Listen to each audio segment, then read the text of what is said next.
of the Film Bastards podcast. My name's Ian Loring, and as always, I'm joined by Mark Foster. Hello, everybody. Becky Foster. Hello, everyone. Hello, one and all. Coming up on this week's show, it's time for, well, I was going to say one of our most anticipated films of the year, but Becky didn't see it, so. But yeah, we're gonna take a look at Fast and Furious: Hobbs Shaw, and we've also got the latest Patron review, which is Drive. Rick J. Kidd, I believe, getting his picked out of the random draw again. I think it's like his third one. Yeah, it's good going, and it is honestly random. It's literally just getting Noel to pick a number, and it just happens. So we'll be talking about the Mark Dacascos starring Drive, even though Amazon don't seem to think it stars Mark Dacascos, because if you pause it on Amazon Prime, it comes up with X-ray trivia for the Ryan Gosling Drive. Well done, Amazon. So we'll also, I'm sure there'll be tangents. I think there's quite a few trailers and whatnot, but anything been happening movie world-wise this week, guys? I think it's been a fairly quiet news week, hasn't it? There's nothing that seems to stand out in my mind brain. Bruce Lee's family are very upset with Quentin Tarantino. Yeah, which we can't really talk about until we've seen the film. No. But they are. But then again, Bruce Lee's family are often angry with a lot of things. Are they? Yeah. Is it like a whole thing? Yeah, it is. Yeah. Okay. They are very protective of their brand. I mean, because Terry Crews even tweeted yesterday, and he's not happy about it, which is interesting. I think obviously we'll need to see it, but the fact that they've kind of made Bruce Lee a figure of fun is, I don't know, it's odd. But then again, I've been spoiled on Once Upon a Time in Hollywood, and there's some stuff with that film that sounds interesting. Well, what's weird we'll talk about it.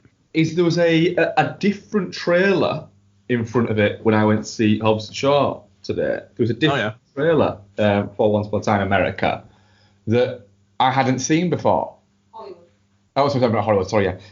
I hadn't seen before, and I was a little bit like, all right, this is giving away stuff more than others did, and so that was a little bit like, all right, I kind of want to stop watching this now, but I couldn't because it was literally in front of me. Did you close your eyes and stick your fingers in your ears and say la la la? No, I didn't. He did it in a sing-songy way, though. He was like, la la la la la la la la la la. I just going to turn my brain off for a minute. Could have done your alternative Buffy theme. Yeah. You think my alternative Buffy theme will have? There's a story behind that. We keep referring to Mark's alternative Buffy theme. Have we ever actually told you why? No. Okay, so Mark got bored of the Buffy theme when I was watching it all the time when it was back on TV, and used to mute the theme tune and do that over the top of it.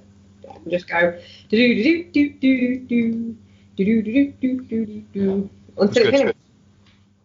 So yeah, that's what that is. It's like I used to try and convince people that Schindler's List started with the opening theme music from Predator. Well, okay. Like, I'd literally say to people, like, you ever seen Schindler's List? And they'd be like, no. It's like, it's got the weirdest fucking opening music you'd ever, like, hear in a film. Oh, yeah, what is it? I'd be like,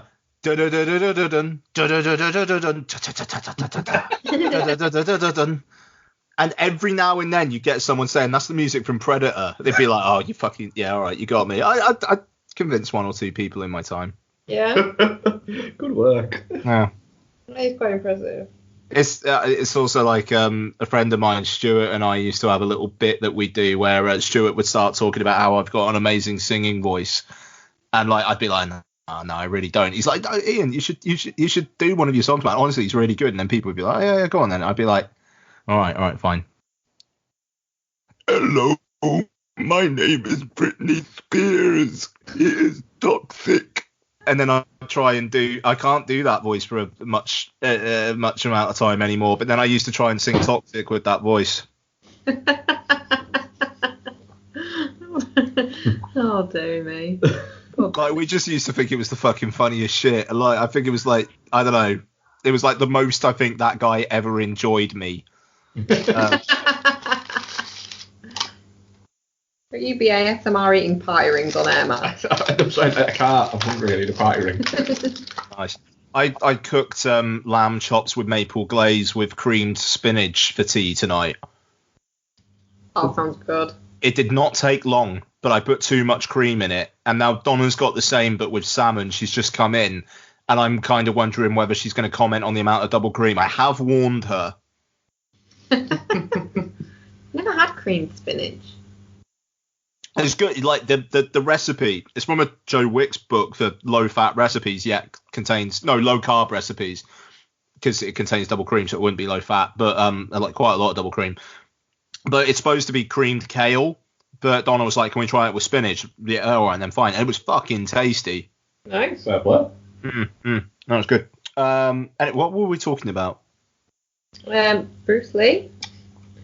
How did we get onto creamed spinach from Bruce Lee? It was about the only thing of newsworthy we could think was that. Yeah. It's been a quiet week in news. I suppose no one's been cancelled this week yet.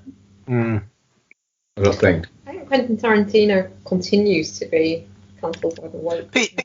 People are trying to cancel him and DiCaprio in a double swoopage of cancellation, but it's not quite happening. Yeah. What have you got against DiCaprio? DiCaprio's one seems to be a lot of people pointing out that his girlfriends are often young, under the age of 25, and it's a little bit like, cool. Do you all remember Jack Nicholson? It's just the important question: is it hurting anyone? Yeah, that's it. When they get to 26. Oh. But It should literally every other tweet is a DiCaprio's girlfriends are young joke on film Twitter at the moment. It's quite a repetitive place. that's like, Yeah. it's just a thing. It's not a joke. It's not like you're not being witty for saying that DiCaprio's girlfriends are young. Yes, well done. People try and come up with witty things for it.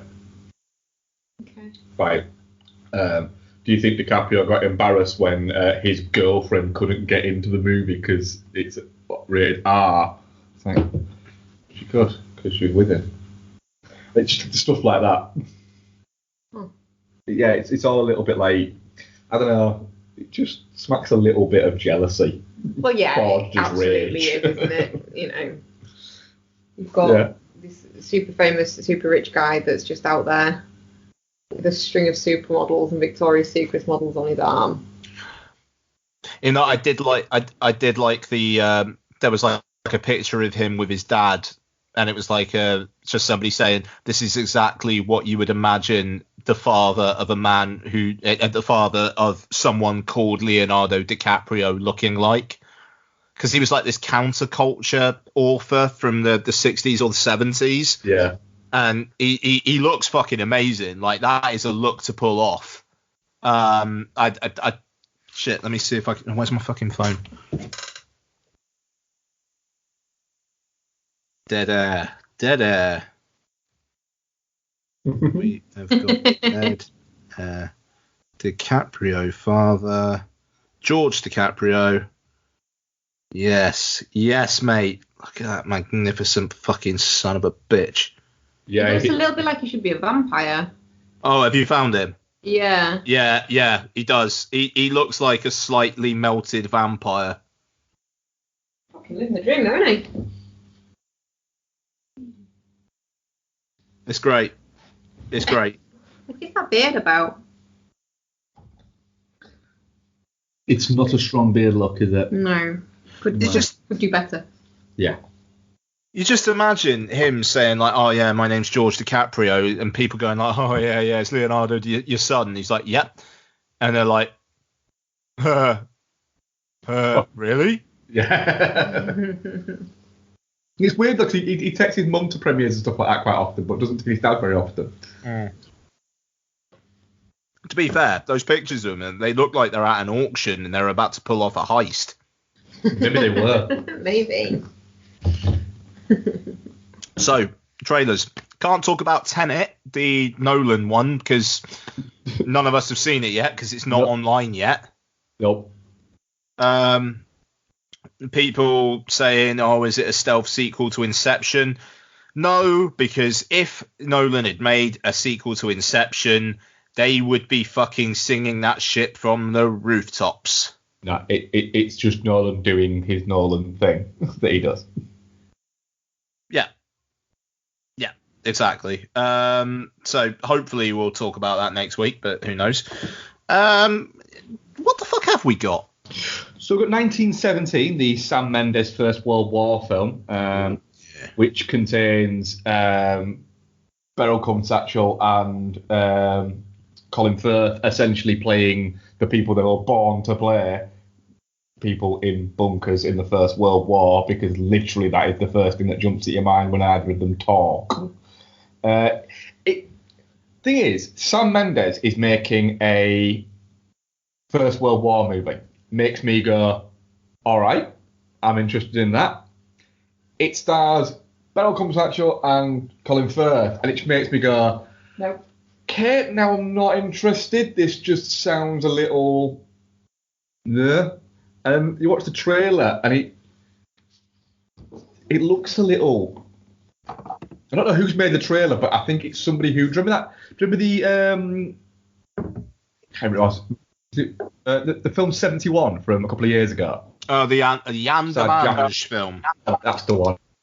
Yeah. And in the end of the trailer, it back, and so the 71 was made up of the image in it, and that was in the trailer. Well, this entire trailer for 1917 is just that, but in reverse. Yeah, it's true. It just looks boring as fuck. It does I couldn't look even quite make boring, it through the doesn't trailer. it? No, I you went to put couldn't. some stuff in the dishwasher. You did, yeah. I'm interested by the idea of it, but the trailer does look a little bit like...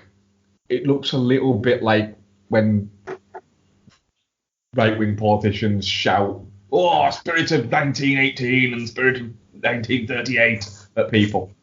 Mm. I mean, I agree with that.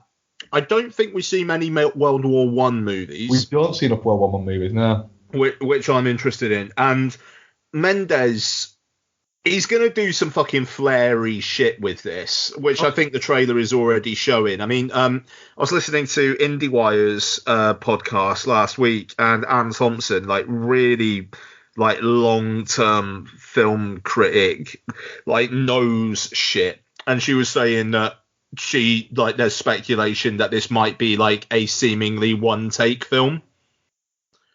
And it's like, it's more for shit like that and the kind of stuff that Mendes could look to pull off, because obviously he did that long Dunkirk shot in Atonement. And oh no, that was Joe Wright. Oh yeah, this is Joe Wright. I keep on saying Sam Mendes. No, hang on, what is this? This is Sam Mendes, not Joe Wright. Yeah. Why the fuck? Because Joe Wright did Atonement. That's why I've got Joe Wright in my head. Joe Wright did Churchill. And he did fucking Darkest Hour. Right. Wowee. All right. Anyway, Mendes. So he didn't direct Atonement. Yeah. Thank you for confirming that. I think he's going to do some flary shit here. And it's been a while since was his last one Spectre? It was his last one, yeah. He's had an odd career, he has. Cause he's not made as many films as you'd think he's made. No. I'd say that what's it? American Beauty's 20 years old now. Mm. And I mean, he did American Beauty, then he did Road to Perdition, which I still think is a very underseen movie. Road to Perdition is a fucking banger of the film. That film is Jarhead's another one that doesn't get the recognition it deserves. Revolutionary Road. I always forgot about Away We Go. Away We Go is great. I actually don't think I've seen that, actually. It's really good. It's a good cast, isn't it? It's a really solid cast. Is it Maya Rudolph and... Is it John Krasinski? It is Maya Rudolph and John Krasinski, yeah. They also got Alison Janney in there, Jeff Daniels, Maggie Gyllenhaal. Yeah, I think I have to give that a go, actually. It's really good. Yeah, and then the two Bonds. Fucking hell. Yeah. Because he was involved in a theatre production of like Charlie and the Chocolate Factory for a bit, and I know that pulled him away. But I don't know. It's good to see him back. He started off, he made his bank directing theatre for like the Shakespeare Company and things like that. And he does sort of in the same way as, for instance, Tom Ford sees writing and making a film as like a little holiday from his day job. Mendes has always said that about directing films rather than directing theatre. He said that's my job. Patrick Wilson, says his job is he does Broadway musicals as a job, and he does films as his fun time. Fair enough. Oh, that just reminded me of a bit of news that we kind of talked about in the Shutter Island commentary, but James Wan's new film, it's been confirmed it's not a Nightmare on Elm Street remake. It's an original idea, which he says is going to be full of practical effects. Yeah. Great. I mean, what a fucking career that guy's fucking having. Like, I love... There's not that many. I mean, like, maybe like Guillermo del Toro and Sam Raimi to an extent, having the success that he is having in other genres, but coming back to horror. Like, I have so much respect for that. Like, James Wan could have just gone, yeah, all right, I'll take a year off, then do Aquaman 2. But no, it's instead, I'm going to take 2 years to make this thing, which now I am from the director of Aquaman, I can get a bigger budget for, and then I will do Aquaman 2. He's basically what I said. It's a big budget film. It's not like $100 million or anything like that. But it's probably like $60 million or something like that. If you're giving that guy $60 million to do practical effects, you've got to look at what he's previously done with like $8 million. Oh my word! I mean, the reason why practical effects aren't used as much nowadays as they previously were has nothing to do with the fact that they don't look as good. Costs. What is it? It's nothing to do with cost. It's time. It's time. You need to have the time. For instance, from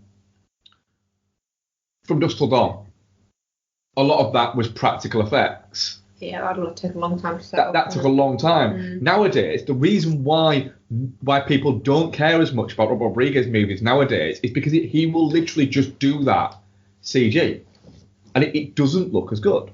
Mm-hmm. So yeah, has he done anything recently? He did Elite Battle Angel, didn't he? Oh, was that him? Yeah. You saw a stupid hat. Yeah, probably. He's well, I mean, to be fair, he made Rosa Salazar get facial reconstruction surgery for those eyes. That's practical as fuck. That's a very good point, yes. He's directed 48 things. I mean, yeah, a lot of those, if you look at them, are actually things. Okay. But yeah, that is quite interesting. I did like the idea of them doing a new Nightmare on Elm Street, but a new original feature is pretty cool. And see his next one that's coming out, Red 11. Based on the research hospital where Robert Rodriguez sold his body to pay for El Mariachi, Red 11 is the shirt colour and number he was assigned. And it's a horror movie. But will it actually get made? Robert Rodriguez does this a lot. It's on IMDb, so it must be true. Is it in production or is it? It's finished, yeah. That's got to get released. Yeah. He's just cast his mates again. No. Is Danny Trejo in it? Doesn't appear so. Who have we got? Lay 'em on me. Who have we got? It's randomers, like real randomers. I don't recognise any of these people from anything. It's nice he's able to use that Alita heat. You mean all the heat where literally James Cameron said to him, I know you've directed it and all that lot, but no, you can't do promotions where people don't like you and everybody loves me. I just, seriously, I I was watching the Chef Show a couple weeks back. I think I said this on the boy chat on the WhatsApp. I was watching the Chef Show, and there's an episode of him like where Roy Choi and John Favreau go to Robert Rodriguez's place, and everything Robert Rodriguez is coming out with, you cut to Roy Choi, and he looks like he wants to fucking kill himself right there and then. And like Rodriguez is talking about all this food stuff, and it's like he just wants to fucking step in and just go, no,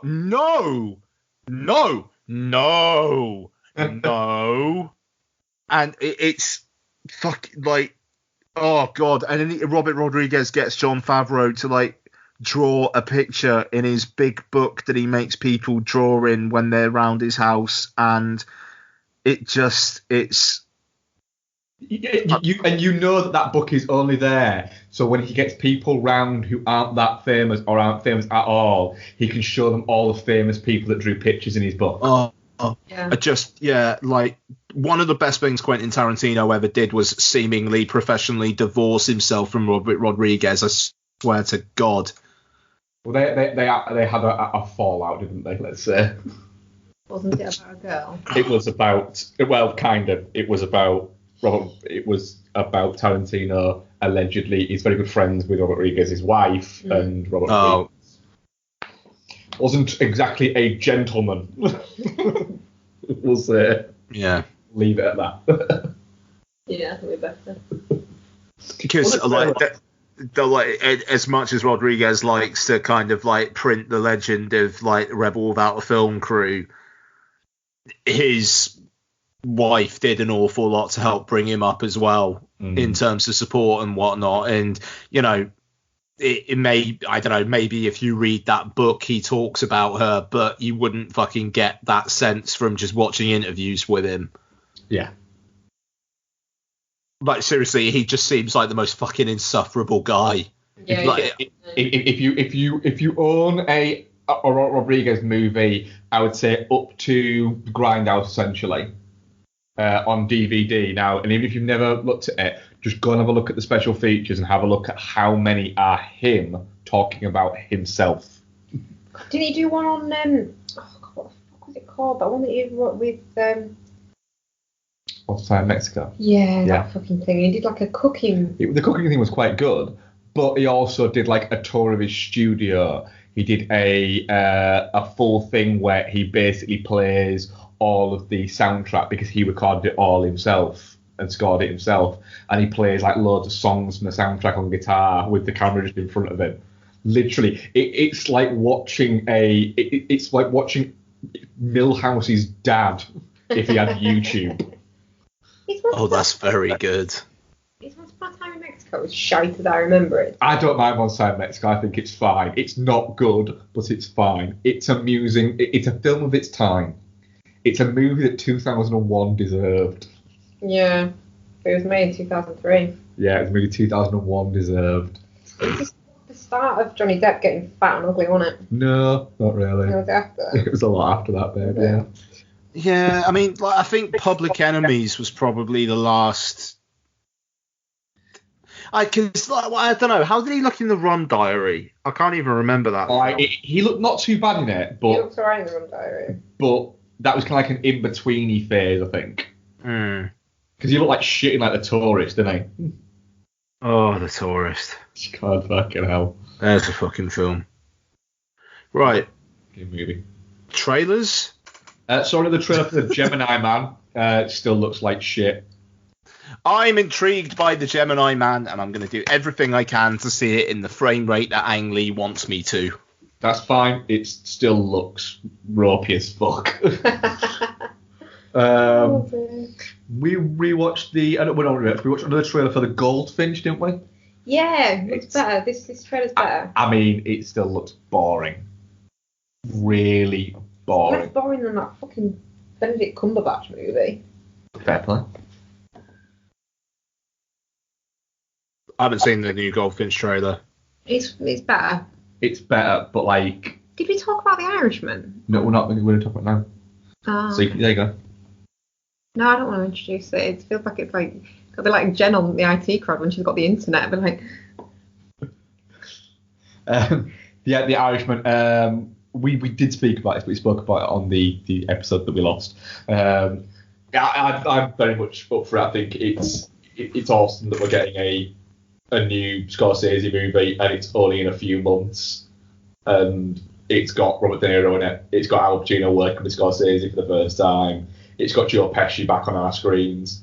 You know, it's a really interesting cast. It's a really interesting story, and it's going to be nice to see if Scorsese's managed to do what he wants to do with it. It's like they've all got old enough to play, like, in the films that they were in, the like gangstery movies when they were younger, the ones that be played by like your Paul Sorvino kind of people. They've all got old enough to do those roles now, so they're all coming back from the shite fucking Meet the Fockers crap. I mean, you could go away from De Niro, Pesci, and Keitel. You got Anna Paquin in there, Stephen Graham, Jesse Plemons, Bobby Cannavale's in there. Matt Damon's Jack Houston, Ray Romano. Can't really say Anna Paquin, she's not exactly a selling point, is she? No, but I figured I'd get accused of just mentioning a lot of dudes' names, and I didn't. You know, I'm just very much looking forward to it. Have you cast anyone in a female role, or has it gone full Scorsese? Don't be a dick, guys.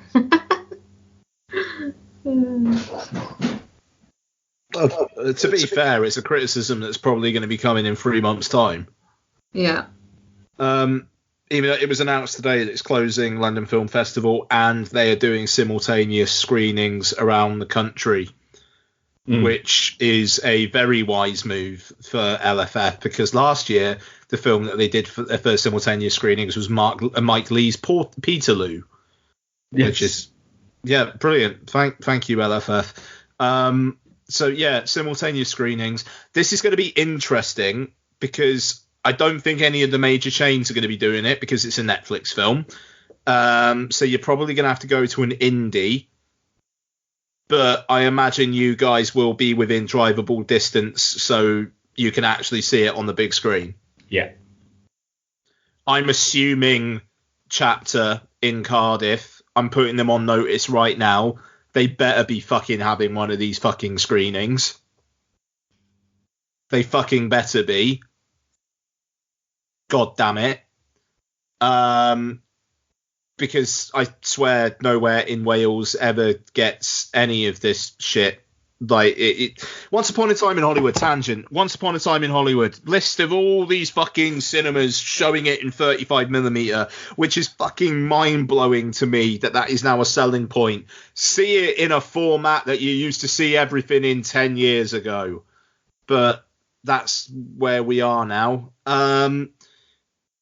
It's playing like 5 cinemas in London, according to Brad, 3 within walking distance of each other, and then a bunch of cinemas in random places. 1 in Scotland, I think 1 in Ireland. There's more in Scotland. 3 in Scotland. 3 in Scotland. 3 in Scotland. None in Wales. And I believe I'm gonna need to get the list up here because there's bits of this that really fucking irked me as well. So I'm gonna have to get the list up here. Give me 2 seconds. Right, it is playing 1, 2, 3, 4, 5, 6 in London. It is playing 1, 2, 3, 4 in Scotland.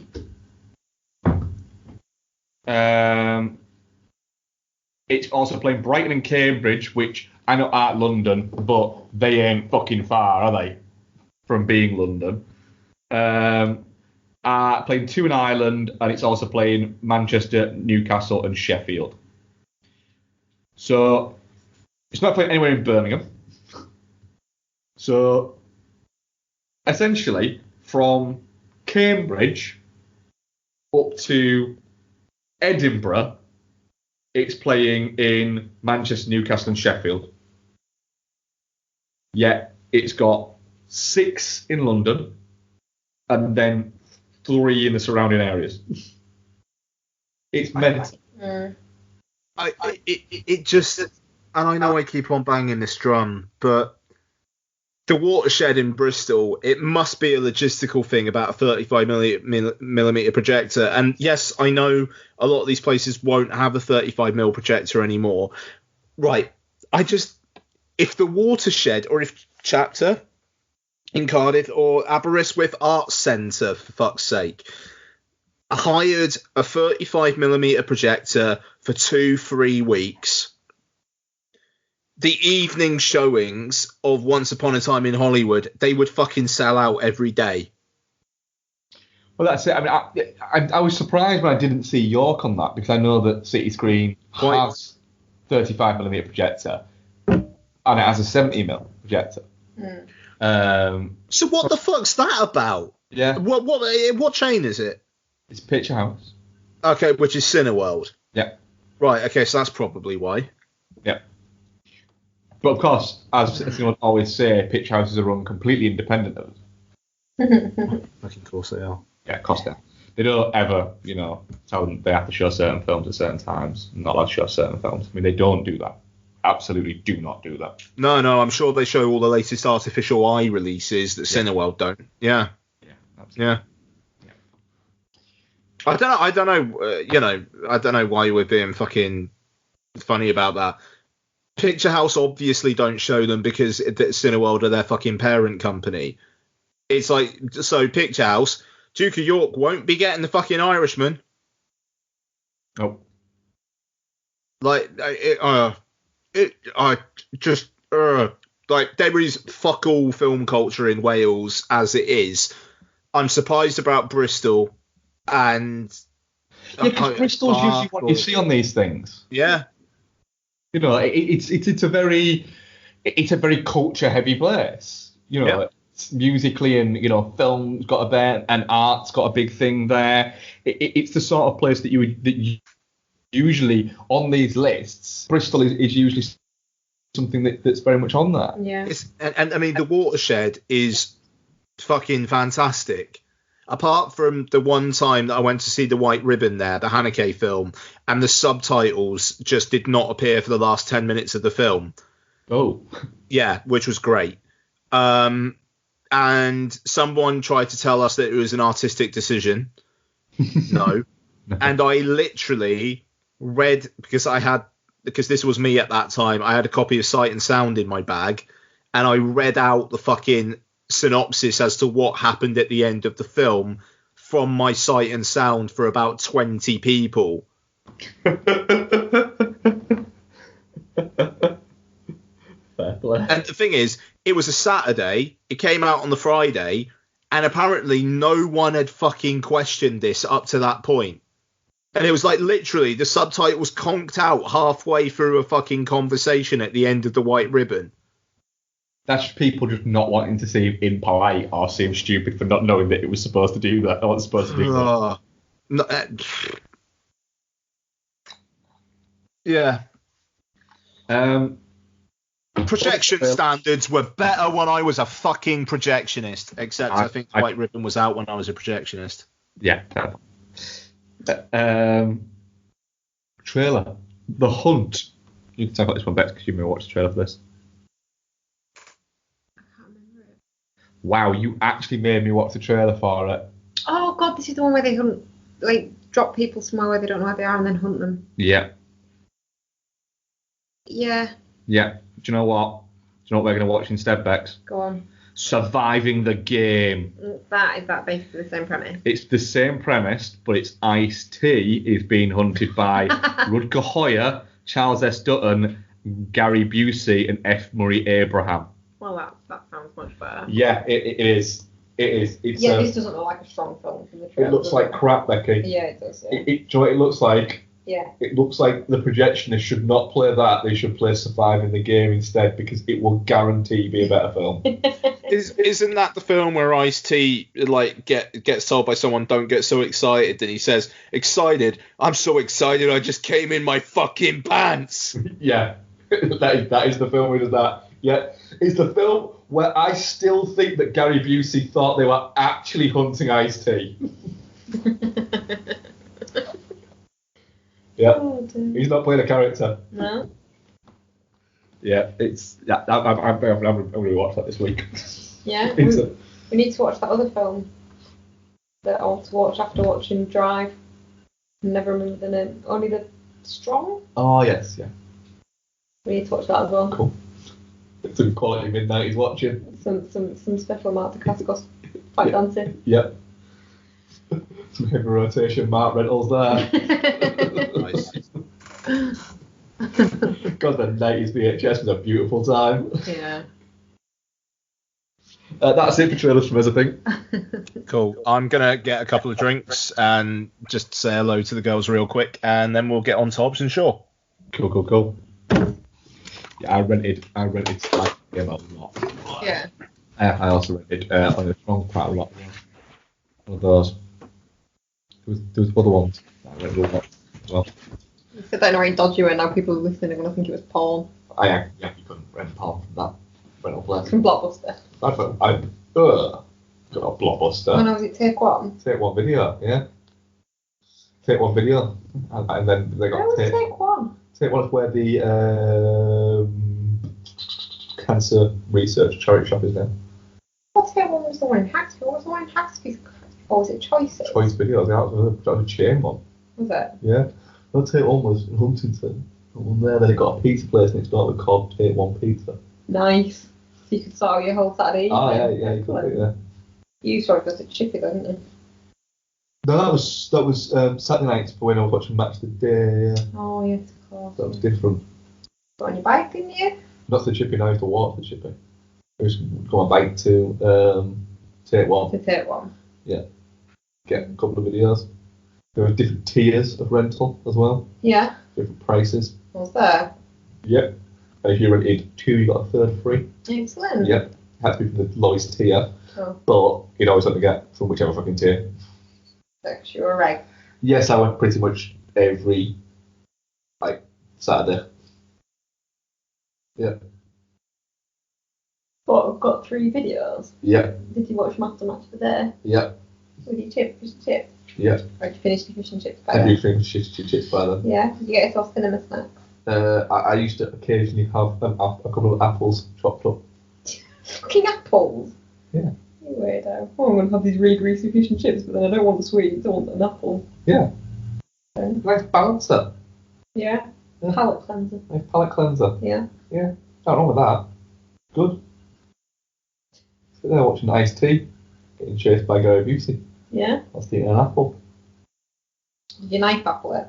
Or did I you chop it? wasn't that dangerous there. I chopped it. I didn't fucking knife eat it. Whoa. Knife apple's the best kind of A apple. knife apple is a strong look, yeah. Yeah. It's less. It's just a bit weird though if no one's there to see it. I mean, not really. I mean, it is a little I bit. think it's more weird if someone is there to see it. It's like you're trying to menace them. But that's the whole thing of the knife apple. No, it just makes it taste better if you knife apple. No, it's an effect thing. Knife apple. I might go get a knife now and have a knife apple. You can have a knife apple now if you want a knife apple. Yeah. It'll be a bit crunchy, but yeah. It's a strong thing. You've got to think Bruce Willis in Last Man Standing. Yeah, Yeah, he goes full knife apple in that. do they? Yeah. Yeah, he's menacing people. In what essentially is a remake of Fistful of Dollars, which essentially is a remake of Jimbo. Excellent. Yeah. You'll have to show me. Good film actually. What the hell? Where is it? Yeah. What the hell? It's unsurprising doing a western. Yeah. A man who just says that all of his films are westerns essentially. Oh, I really want a knife apple now. We've got apples there. Go get a knife apple. It's too crunchy. Well, we're going to talk about Hobbs and Shaw. I might knife apple while you're doing that. Yeah, you can knife apple while we talk about Hobbs and Shaw. I'm gonna feel left out. What? I'm gonna feel left out. You didn't see it? I didn't really want to. But shh, don't tell you. Sorry, what was that? What was that film you were talking about? Oh, there we go. What? Last Man Standing. Watch that as well. Can I write? What is it? Oh, I could come away. Can I Last write Man Standing. mid-90s Only the VHS? Strong, and what was the other one? Surviving the Game. Surviving the Game. I think you should do that. Yeah. Yeah. Yep. All films that I rented during the halcyon days of the mid-90s. That could be the theme. A theme week. Theme week. Yeah, watch Mark's 90s rentals and fish and chips. We could do it from what I said for the patrons. Good, we're not watching Match of the fucking Day. Though. Mark's 90s rentals. We're not watching Match of the Day. Oh. Yeah, we could do that. Yeah. Yeah. Every Saturday night, a different map. 90s film rental. We'll see if they hold up. What do you mean, see if they hold up? Of course they hold up. I had impeccable taste back then. Don't Yeah, they? back then. Oh. No 27 dresses bullshit blah. for you. For I haven't actually seen 90s. 27 dresses. Sure you have. I haven't. You've seen pretty much every Is that custom Jennifer Garner? No, it's Nigel. Oh, I have seen that. Yeah. 13 going on 38, I haven't seen. Have you not? That's actually quite fun. No interest. For a start, Jennifer Garner doesn't look like she was 30, she looks like she was 50. Oh. Not like because she looks That's bad, harsh. but just because she looks too wise. She's badly styled in it as well. Yeah, she does. She looks like a Republican. She probably is. No, she's not. No, she won't be. Do you reckon? She's rich. Yeah, I know, but she's also rich and liberal. That's right. She probably votes Republican, but doesn't ascribe to any of their policies. Why would you vote it? To get tax breaks. Oh, okay. Like many of the goddamn Hollywood elite. Fucking hypocrites. Yeah. We're casting aspersions on their character with no evidence, aren't we? That's literally what being a film fan is. We're not. We can't casting aspersions on their political bent, aren't we? Well, Fuck 'em. they should give me some money then, shouldn't they? Dickheads. They should. I mean, they probably should. Mm. Sounds like threatening them a little bit. You pay their damn wages. I do, but I haven't seen 13 Going on 30. No, so- you haven't. No. You have seen Peppermint, though. I have seen Peppermint, yes. And which I think they're probably part of a select group of people that can say that. I don't think it was Not a lot of people terribly sell well Peppermint. received, no. Not a lot of people seem to have logged it, and it's available for free in many countries now. Yeah. I do like Jennifer Garner, but Peppermint was not very good. No. It was a good idea, Yeah. but it just didn't make sense. No, it didn't. No. It was too. It just skims over everything. There's no Yeah. motivations or anything. It is just like she's in that truck, and like crime just goes down all around the vicinity of that truck. But it's like she parked it there like a week ago. How she built up that fucking reputation a week? She's not the Candyman. I mean, maybe. Which is called Peppermint. So That's candy. yeah. Oh, yeah. I mean, it makes it sound slightly dodgy. Peppermint's a little bit of a strip of the name, innit? I mean, Strip of the name and gives out Handy J's for extra. what's she been in? She was in Catch Me If You Can. Oh, I don't remember that film at all. It's actually, I'm actually wanting to rewatch that again because I remember actually really quite enjoying it. Well, we'll watch it then. Well, we will. It's not the 90s. It's not a Mark rental. No, it's not that rental.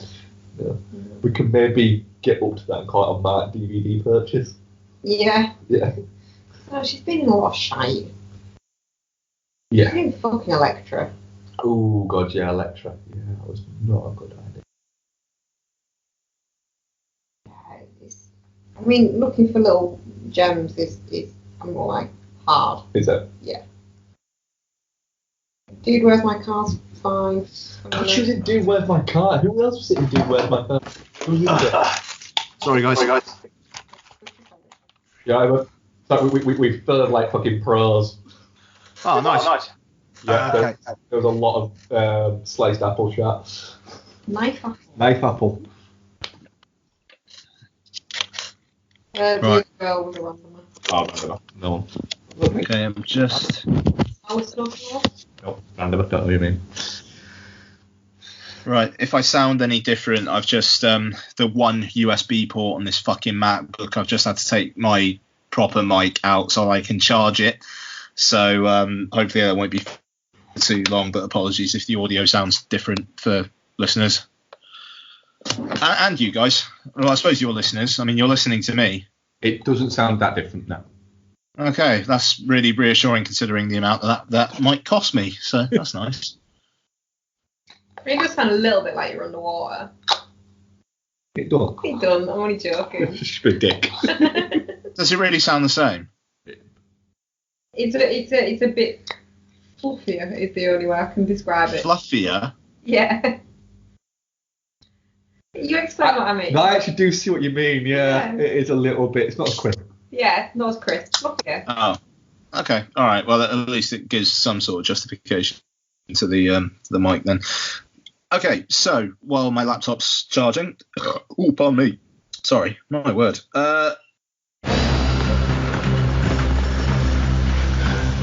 Now or never. I'm more of a now type of guy. On my three. Sure. 1, 2, 3. No one tells me what to do.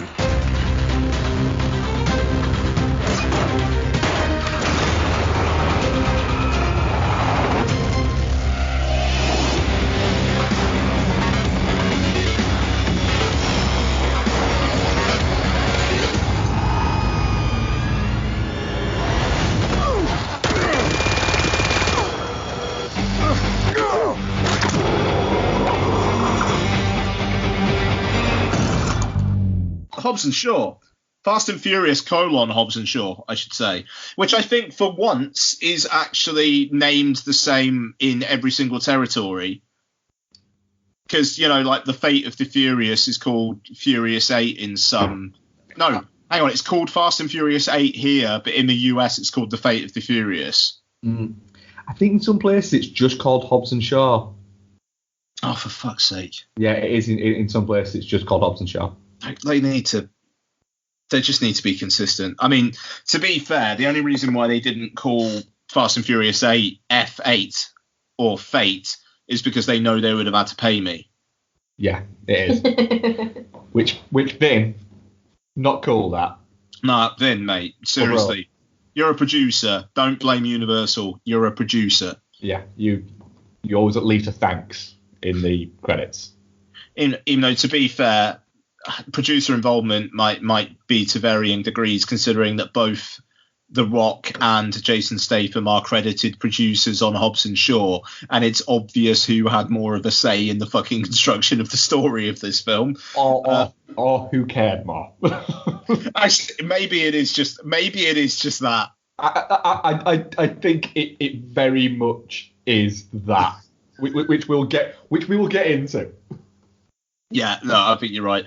So it's directed by David Leitch and stars Dwayne "The Rock" Johnson, Jason Statham, the miraculous Vanessa Kirby, Idris Elba, Helen Mirren, all spoilers all the time. Ryan Reynolds in a surprisingly big role. Yep. He was supposed to do one scene and they went, no, we need to do more. And he was just like, yeah, I'll hang around for a bit more. Yeah, why not? Yep. Kevin Hart, who is there probably about the amount of time you expect him to be. Yeah. And others. So, Hobbs and Shaw. What's the story? There's a virus that Eddie Marzan's in it as well. You can't forget Eddie Marzan and his flamethrower. What a wonderful moment of 2019 cinema that was. So, Hobbs and Shaw, there's a super virus. It's programmable, apparently. Idris Elba wants to get it, but he can't because Vanessa Kirby's got it in her. And if she doesn't get it out of her in 72 hours, she will become contagious. So, Vanessa Kirby is a much better Tandy Newton.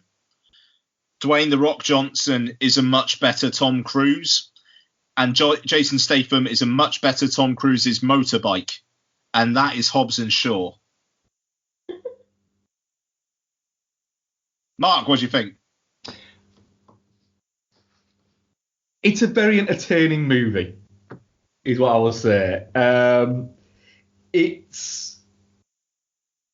You very quickly, I think because it's been a couple of years since we've had a Fast and Furious movie, and in between that we've had a Mission Impossible movie, which these two kind of seem to, you're never going to get a Mission Impossible and a Fast and Furious movie come out in the same year. They're always going to leapfrog each other and go like that, and it kind of makes sense because they deal in a very sort of similar playground. But what you do realise very quickly within the Fast and Furious one is that if it is a playground, that the Fast and Furious ones are the kindergarten playground and the Mission Impossible movies are the middle school playground or high school playground. There's definitely that. It's very, very silly. I mean, it's very, very, very, very, very, very, very, very silly. But it's a Fast and Furious movie. And it lays on the comedy a lot. It gets by on the fact that the action is good and that you've got 3 to 4 charismatic leads in it. I like to think that Vanessa Kirby, that her role was smaller and then just kept becoming bigger as the film went on, because they went, she's just fucking great. And I don't think it was like the directors that were doing that. It was literally everybody's going, she's great. But then again, in saying that, the kind of reimagining of this series, so post Fast and Furious rather than the Fast and the Furious. I can see why the Samoa section bothered some people, which we'll get into once we get more into it. But it didn't bother me, because I could see why it was there by that point, and the ridiculousness of it all was always like, hang on a minute, if you're thinking that that's ridiculous, can I just tell you what's happened for the past 110 minutes? Yep. And then you can explain to me why this just goes too much into the realms of fantasy, because literally Idris Elba plays somebody who was dead but is now a bionic kind of like RoboCop guy, but he's not a cop, and we're not going to get any more explanation about this, are we? It doesn't really make sense. They kind of say the 72-hour thing, but then gloss over that and then come back to it, and it just... So the Samoa thing, no problem fucking with. It kind of makes sense, apart from the fact you're looking at it going, that's not Samoa. So I was fine with it. It's too long. It repeats itself too many times, but it is very, very entertaining. And funny, a lot funnier than I thought it was going to be. And Ryan Reynolds literally steals the film in the couple of scenes he's in. Just the thing with Ryan Reynolds where he starts by talking about how The Rock's middle name is Becky. And then addresses him as Rebecca later on is fucking amazing. Did you stay for all the post-credits? Yeah. Yeah. The bit where he's talking about the new virus that melts skin, and he's going all off on it. And then he keeps on getting the daughter's voice confused with The Rock. Okay, sweetie, put your daddy on. It's just, yeah. His whole shtick about the fact that him and The Rock are best friends, but The Rock clearly hates him. I don't know, they do that fist bump in the end of that first scene, though, don't they? Oh, like, yeah, he dislikes him. It's just, he thinks he's an idiot. Yeah. The diner. Yep, I'm here. I'm pretty sure this place is closed. Yeah. I mean, I like the Kevin Hart stuff as well, to be fair. I mean, like, it's obviously fucking steamrolled by Ryan Reynolds. I mean, it is, but his whole, like, you know, I'm doing my thing, I'm the boss, and then that toilet flushes, and it's just like, yeah, he's in the toilet. It's obvious, but it works. I mean, this is the thing. I mean, like, Hobbs Shaw can be summed up by it's obvious, but it works. I was very, very in the mood for this. I went to see it. I had a day off work and had spent several hours helping set up a pool party for Lottie. And I took her to the cinema to see Paw Patrol Mission Pups for the second time. And very much enjoyed some music on my AirPods while that was on. So I was, you know, I'd done dad time, and it was like, I really want to go see Hobbs and Shaw, and Donna let me out for a couple hours. So I was in, and I had a ball. And again, like you've said, I understand, yes, it is too long, and yes, the third act is a very, very hard right into this is what The Rock thinks the Fast and Furious films are. No one else agrees, but that's what The Rock thinks. So, okay, let's go with it. And yeah, I just want these films. I'm not that bothered about the Fast films. Like, seriously, if you brought Ludacris and Tyrese Gibson into these films, I would be done with the Fast films. I like Ludacris and Tyrese Gibson. I watched Furious 7 and Fast and Furious 8 this week as well, and I'll reference them now so I don't have to talk about them later. And those are good films, good action films, which are completely waylaid by Vin Diesel. Yeah, I think the problem is Vin Diesel's good when he's being tongue-in-cheek. So the Triple X movies, he's good. But Return of Xander Cage is a fucking masterpiece, and I say that like fully serious. Yeah, so that it's fantastic because it plays out as stupid as it's supposed to be. Mm. Whereas, and I'm using Mission Impossible reference again, Vin Diesel thinks these movies are of that intellectual level. Yeah, and it's like that, right? It's not a problem they're not. The reason why the reason why they're not is the reason why they're making over $1 billion a film at the box office, because you've kept the heart of it and the car element and everything like that, but he's focused too much on Dominic Toretto essentially being like a street hood James Bond.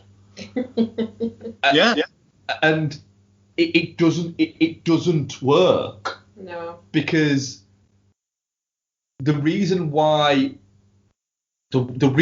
people got back into the Fast and Furious movies were Fast 5. They just happened to make a really fun action movie, and then they brought The Rock on board, and it added a different dimension to it. And again, them bringing Statham in added a different dimension to it. And these movies, like you were just saying a little bit there, Ian, it's almost like they became popular in spite of Vin Diesel, but you can see why he's got such a hold on them, because he's been with them since the start. I mean, he's only not been in one, and that's because he was making Chronicles of Riddick. And I mean, to be fair, he's acknowledged his limitations, because obviously after the first one he didn't want to come back for the second because he thought he was going to be hot shit, and he turned out to be cold diarrhea for a couple of years. And it's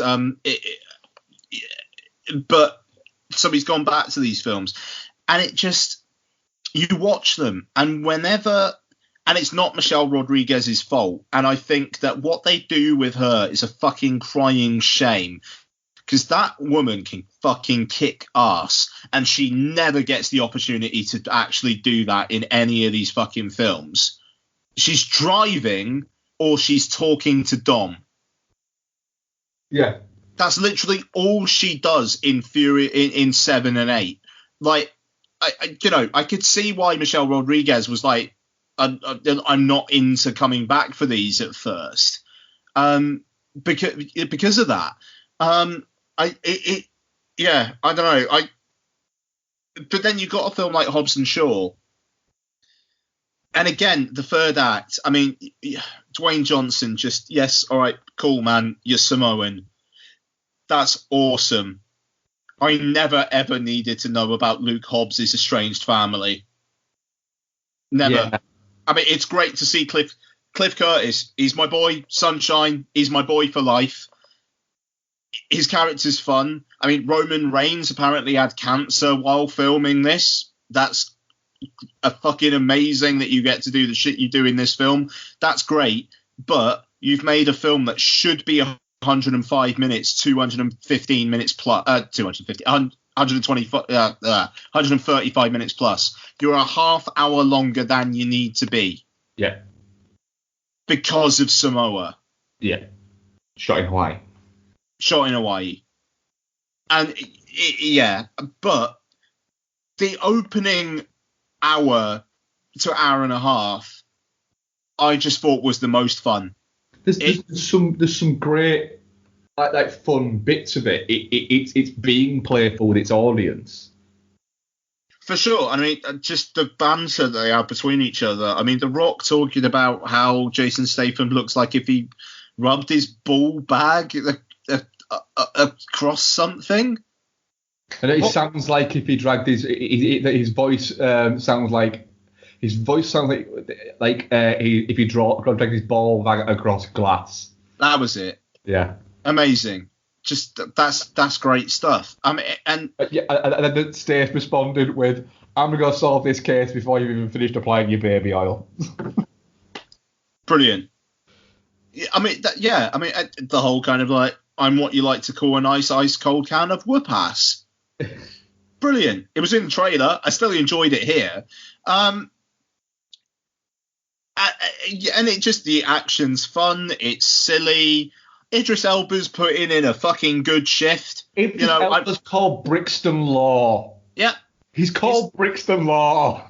He's Black Superman. He's called Brixton Law. He refers to himself as Black Superman, and at one point a CG version of him is riding a motorbike through London in the middle of the day whilst he actually sings over the top of it. The man has arrived, and all power to him. Is there a character called Mike Oxsmall? Yes. Oh, the Mike Oxsmall bit's good. Yeah. I honestly, I mean that as a genuine. Do you know what? I was really enjoying the utter drinking and the utter ridiculousness of that. Of the motorbikes can't do that. I don't care about how advanced it is. They can't do that. But just the fact that it's also the villain singing over the scene. Yeah. I mean, obviously not as the villain, even though that would have been amazing. Yeah. Do we know it wasn't? Do we know that Brixton Law doesn't? Brixton Law sounds like he could have a little bit of a grime side business. Yeah, totally. But no, I mean, it just, and I love the fact that, you know, they acknowledge he's Black Superman. Again, it's in the trailer, but The Rock saying he really is Black Superman. You know, I mean, it's stuff like that where it's like, shit, yeah, you are lethal, aren't you? Jesus Christ. Yeah, it embraces its silliness, but the action is well choreographed. CG's well used. I mean, even in the Samoa bit at the end, the fucking, like, even, and again, I mean, like, how the fuck did they know this was going to happen of it? But the weighing down the helicopter with a bunch of fucking cars, and then The Rock just pulling down a helicopter. Yeah. Sure. Why not? Sure. I mean, even down to the ridiculousness of the wink, wink, look, it's big tech firms trying to control the media and control everything and just get the precious snowflake. Yeah. I mean, that fact that the MacGuffin was called the snowflake is fucking incredible. Tech companies who are using the media against her. It is a fucking hammer blow of subtlety. But yeah, I don't know. But it's great. I mean, even at the end, like the fist fight stuff, where it's like the slow motion stuff, and you just, that's great. I want to see some punches in slow mo. Why not? Yeah, that's cool. I don't know. All the latest Fast and Furious films are well over 2 hours long. Yeah, they're all over long. What I'll say about this, it's too long. It is too long, but I wasn't bored at any point. No, not at all. Not at all. If it had been 10 minutes longer, I would have still felt the same about it. I don't know, man. If I had one more montage of them building the defences and doing fist pump, maybe that, yeah, maybe that. But like, I could have done with more. I could quite easily have had more at the end. Yeah, that's fair. It's fun. I mean, is it the best blockbuster of the summer? I know. No, it's probably not. Assuming my 4K player doesn't blow up, will I buy the 4K disc? Abso-fucking-lutely. Yeah. Take my 25 fucking pounds. Yeah, it's the you can see the director's imprint on it as well, in terms of the choreography for the fights. No, absolutely. Yeah, no, absolutely. I mean, like David Leitch is a very, very physical director. He does better with the physical stuff than he does with the CG stuff. But then again, I mean, like that chase through London is really, really impressively handled. There's only one bad bit about it. There's only one bad bit that goes a little bit too much. And it's just after he's gone underneath the buses and the bike does some kind of weird flip around thing. And it's a bit like you look at that going, I don't know why it needed to do that. It didn't need to do it. There was too much intricacy within it, and it's like I want to watch. I want one of the deleted scenes to be Idris Elba learning how to use that motorbike and just fucking crashing shitloads. Not Idris Elba the character, but like Brixton Law the character, where this fucking tech firm they go, hey, we made this motorbike, and he's gone, as it worked then, and they've gone, right, what does this, as it worked then. And then it is my Idris Elba from this then, and they've gone, right, well, and it's like, hurry up because I've got a gig tonight, and they've gone, right, well, what we need to do is this, and it's just loads of him fucking crashing for 25 minutes trying to work out how he uses that spinny wheel thing and shit like that. Yeah. What do you think? Idris Elba wouldn't let himself be seen on screen like that, though. Right, he wouldn't, but it'd be funny if it did. Yeah. I like the fact that they don't ditch the cars as well in this. There's a lot of car action in it. Yeah, for sure. It's got the DNA of Fast and Furious, like all throughout it. It does. It has it very early on when you get a gratuitous shot of a woman's bottom. Yeah, that's right. Which is a standard thing of Fast and Furious, and it literally is like they've gone, right, there it is. Right, we're gonna fucking move on now. It's all the stars in it are great. They're all on top of their game. It's a star-making vehicle for Vanessa Kirby. I mean, Fallout should have been. I mean, I think she was Princess Margaret in The Crown as well, and it just that woman, man, give her her own fucking franchise. Like, my God, give her her own franchise. Yeah, if it came out that they were doing a spin-off of Hobbs Shaw, and the spin-off it was Ryan Reynolds is with Vanessa Kirby's character, and they get pulled in on some kind of case, I'd watch the shit out of that. I would. The bit with the fucking brick. Yeah. Which when Ryan Reynolds is trying to explain how someone got stabbed with a brick and trying to work out how it was even possible. Fair enough. Is just brilliant. I liked his little interaction with Rob Delaney as well. Yeah. Yeah. Well, we're like best friends, so he'll do it. He'll do it for me. Rob Delaney's just like, he beat the shit out. Man beat the shit out of me 17 years ago and doesn't even remember me. Yeah, nice. It needed more of that in the back end instead of. It did. I'm not imagining this. We didn't get a reveal of who the voice was, did we? No, we didn't. I thought that was going to be in the post credits, and I thought it was post credits because there was a rumor it was Keanu Reeves, wasn't there? I was fucking convinced it was going to be Keanu Reeves. Yeah, but I kept thinking, hang on a minute, where that broke a little bit, is that Reynolds? Jord WhatsApped me saying, was that Reynolds? It did sound like Reynolds. But given the post-credit stuff, I don't. If it was only him in the main body of the film, then I could go for that. But then again, Reynolds playing threatening genius, like billionaire owner of this technological company, I think he would say that's probably a stretch at the moment. Yeah, I think it wouldn't surprise me though if Reynolds did just sort of turn up in the sequel to this in the same role, but with a slightly bigger role, but still not part of the core. For sure. No, yeah, but just I don't think he's the director. Oh no, I don't think he is. But the voice thing did a couple of times sound like him. Yeah, like I say, I mean, Jordan saw that as well. I just, all the way through, I was trying to pick out Keanu Reeves' inflections, so I think it put me off. Well, I forgot the Keanu Reeves thing, during the movie and was thinking, right, who's voiced that? And then it breaks one of them. I thought, fuck, that's Reynolds. And then I was expecting when you got to the final, what is it? The first post-credit scene. I was thinking, here we fucking go. Nope. All right. And then the next one came on. I thought, right, it ain't gonna be that, is it? But how are we gonna get? Is Keanu gonna appear? Nope. We just get another joke.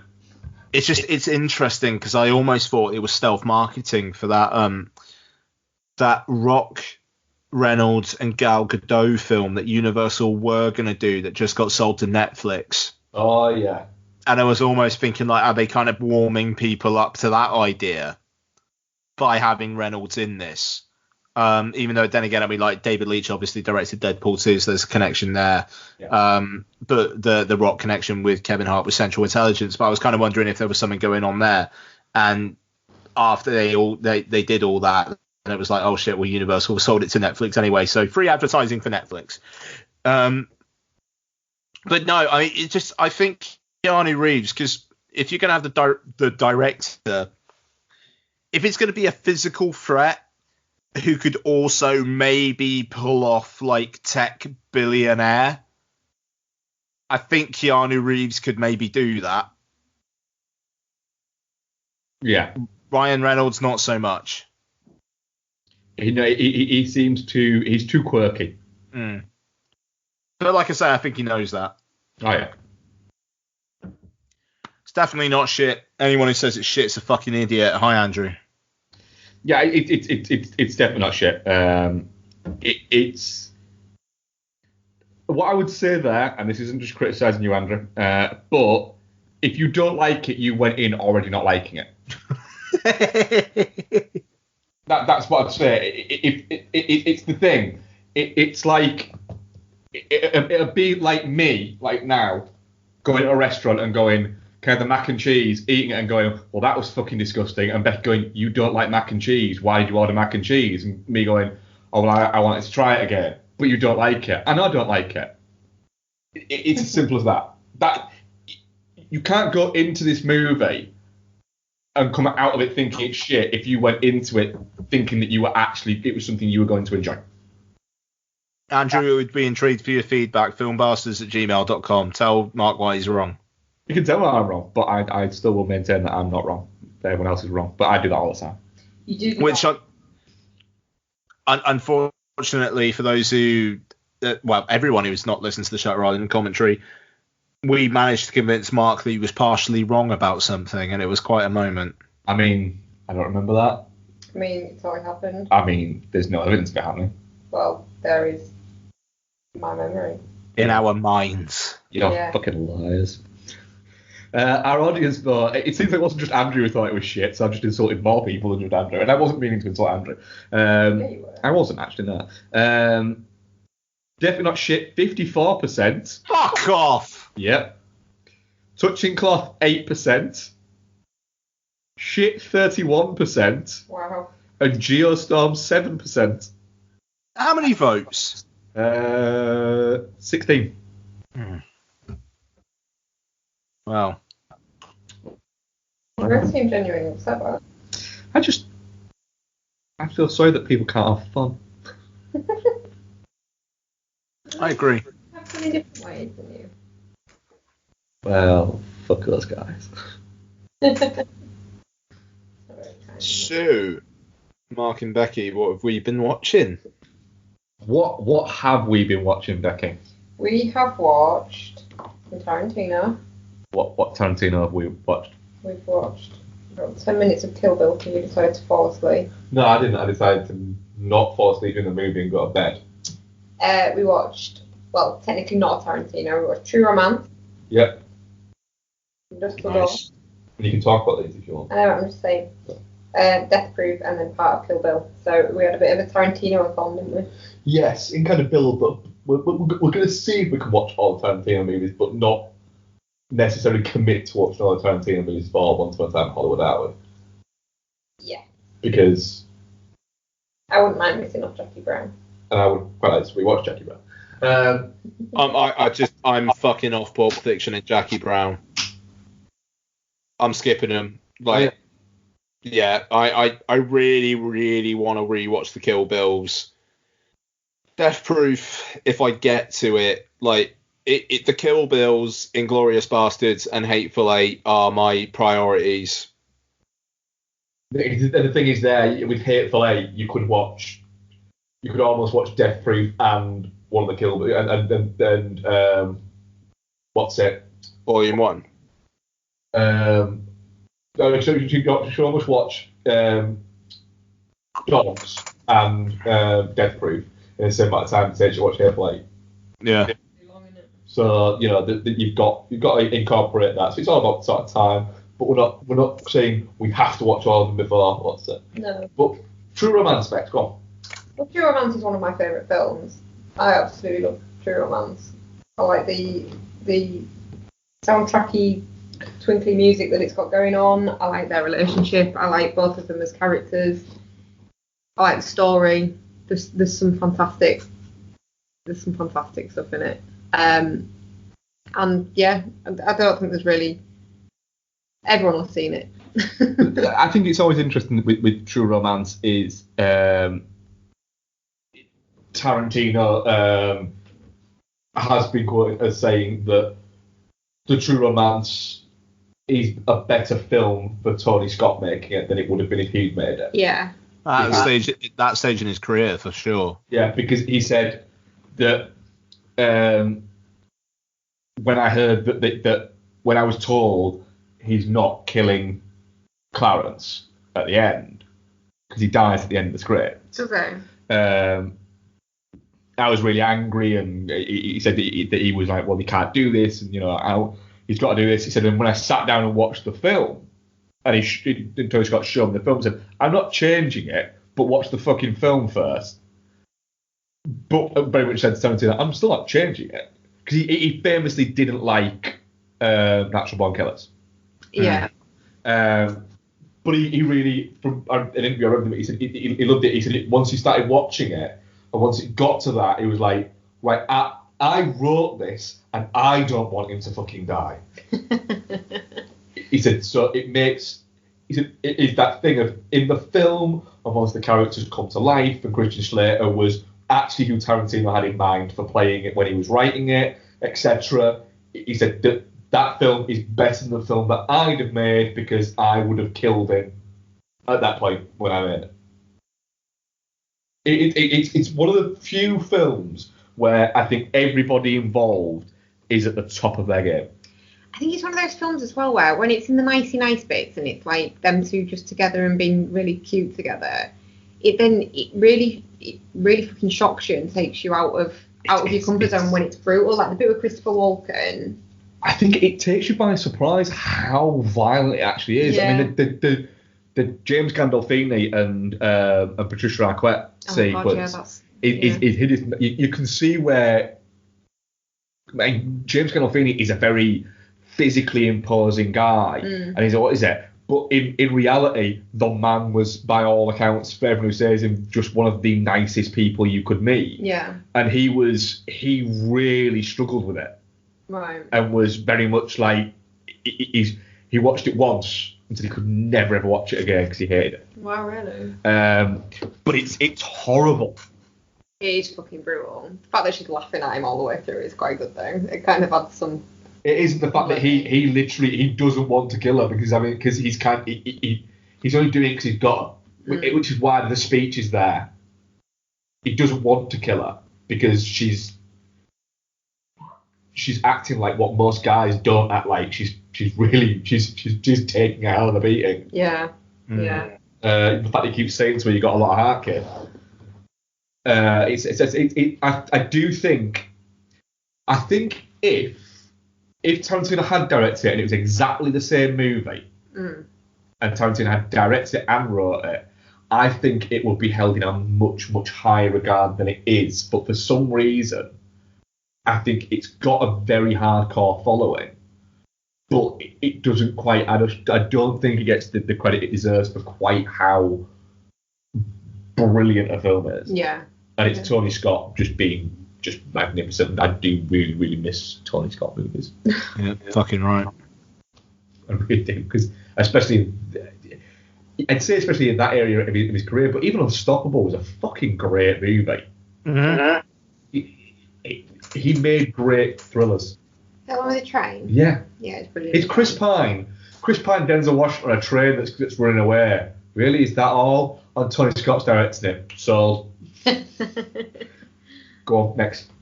Why am I doing them all? Because I've talked about some of these movies one day before. I think it's more interesting to get you. From Dusk Till Dawn is, again, not Tarantino directed, but Tarantino written. Robert Rodriguez back when he was actually alright. Yeah, it was the movie, the script from Dusk Till Dawn was the script that paid for him making Reservoir Dogs.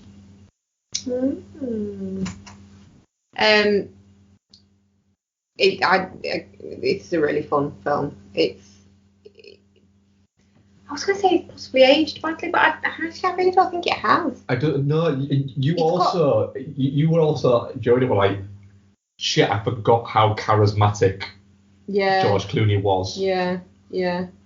I think because he was always older, obviously. Like, and when everyone was going on about him being a heartthrob, it was always like, really? The dude from ER? And he actually is he's really charming. And Richie's a dick. Yeah, Tarantino plays a dick quite well in this. Holy shit. What? Wow. That's depressing. What? George Clooney is a year younger than me now when he was in From Dusk Till Dawn. Right. You just said he always looked quite old. No, he was always older when he was being sort of up there as a heartthrob and stuff. And You think I can be a heartthrob? I mean, you'd have to trim the beard a bit. No, I won't. I'm going for a very certain select group. Yeah. Yeah. Yeah. He plays the dick really well. Salma Hayek's a delight in it. I mean, she's not a delight. She is. She's a vampire. She's a very beautiful lady, though, isn't she? That type of delight, I'll give you. Even what's her name?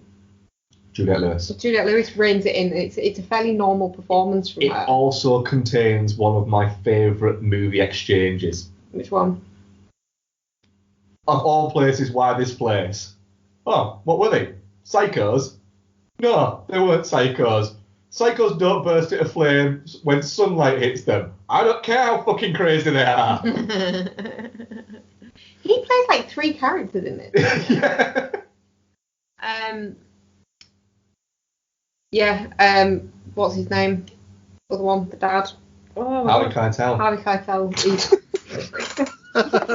I really love What's his name? The other one, the dad. Yeah. He's actually brilliant. Like I don't think I've appreciated his performance in it as much as I did when we watched it this time around. Yeah. I think maybe because I'm old, I identify with the parent role. That's fair enough. Yeah. Yeah. From Dusk Till Dawn, it holds up. I thought really, really well. It's a good movie. Then once it gets to that one setting, it becomes a fucking great movie. Yeah. Death Proof. We were writing through these, and you're not really contributing to the start of it. I want you to introduce this one. Death Proof. We watched the Death Proof full film rather than the half film or the Grindhouse feature. I really like Death Proof. It's a lot of fun. But it's an odd duck. Yeah, it is. It's very much, I mean, and it is by its structure, but it is very much a film of 2 halves. Like, you've got the first bit is such schlocky and lower quality, and then once it actually gets going with, and probably by intention, but once it gets going with like the main group of girls that see it through to the end. So which bit do you prefer, the first half or the second half? See, I prefer the first half. Yeah. Yeah. But you hate Sidney Poitier's character. I do not like Sidney Poitier's character. No, there's a few reasons for that. One, she's a dick. Not a bitch, she's a dick. And 2, it refers to her as having a fat ass. PH fat, by the way. And she doesn't really. So I thought it was a bit of false advertising.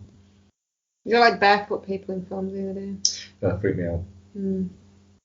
That crash bit is Grim. Grim. When her legs flumps onto the road.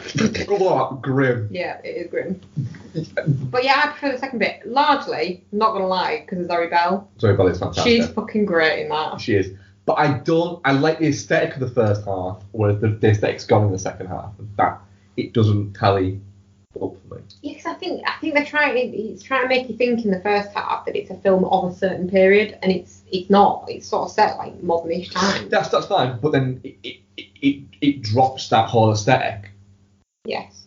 and it doesn't make sense for why. Yeah, the like the quality of the film and the cigarette burns and all that kind of stuff. It disappears, doesn't it? It just disappears. Mm. It's interesting the fact that it's the only. It is Tarantino having fun because you can tell because he's his own DOP on it. Yeah. And that is quite amusing. It shows that he does actually have a really fucking good eye in general. But somebody mentioned to him, said, why haven't you done more of, been a DOP yourself on films? And his response was, because I'm not good enough. I'm all right for doing Death Proof, that's fine. Yeah. He said, but trying to do complex shots and things like that, you need a professional whose job that is. Yeah. Yeah, true. But it's a lot of fun, Death Proof. And we have a Death Proof poster up in our downstairs bathroom, don't we? We have a Grindhouse poster. A Grindhouse poster, yeah. Yeah. The boys annoyed you in it, didn't they? Yeah, because it was that little phase that I think also as well still irks me in Inglourious Bastards. Yeah. Because Eli Roth's not a good actor. it's that little group of essentially sycophants that he had working with him. Yeah. Who got roles in films because they told him how wonderful he was. And you look at that and go, the problem is some of those are shit. Yeah. Some of them are not very good actors. Like, there was a point, I think at one point where in Inglourious Bastards, where Eli Roth plays the Bear Jew, great name and like that, but it's played by Eli Roth, who can't act. And apparently one of the people who's really considered that was Ray Romano. Well, yeah. I mean, Adam Sandler was cast. Yeah, Adam Sandler was cast. Yeah, which would have been better than. And then it seems like you've gone from these people. At least Eli Roth, when he glowers a bit, he looks a little bit menacing. Adam Sandler. No, he don't.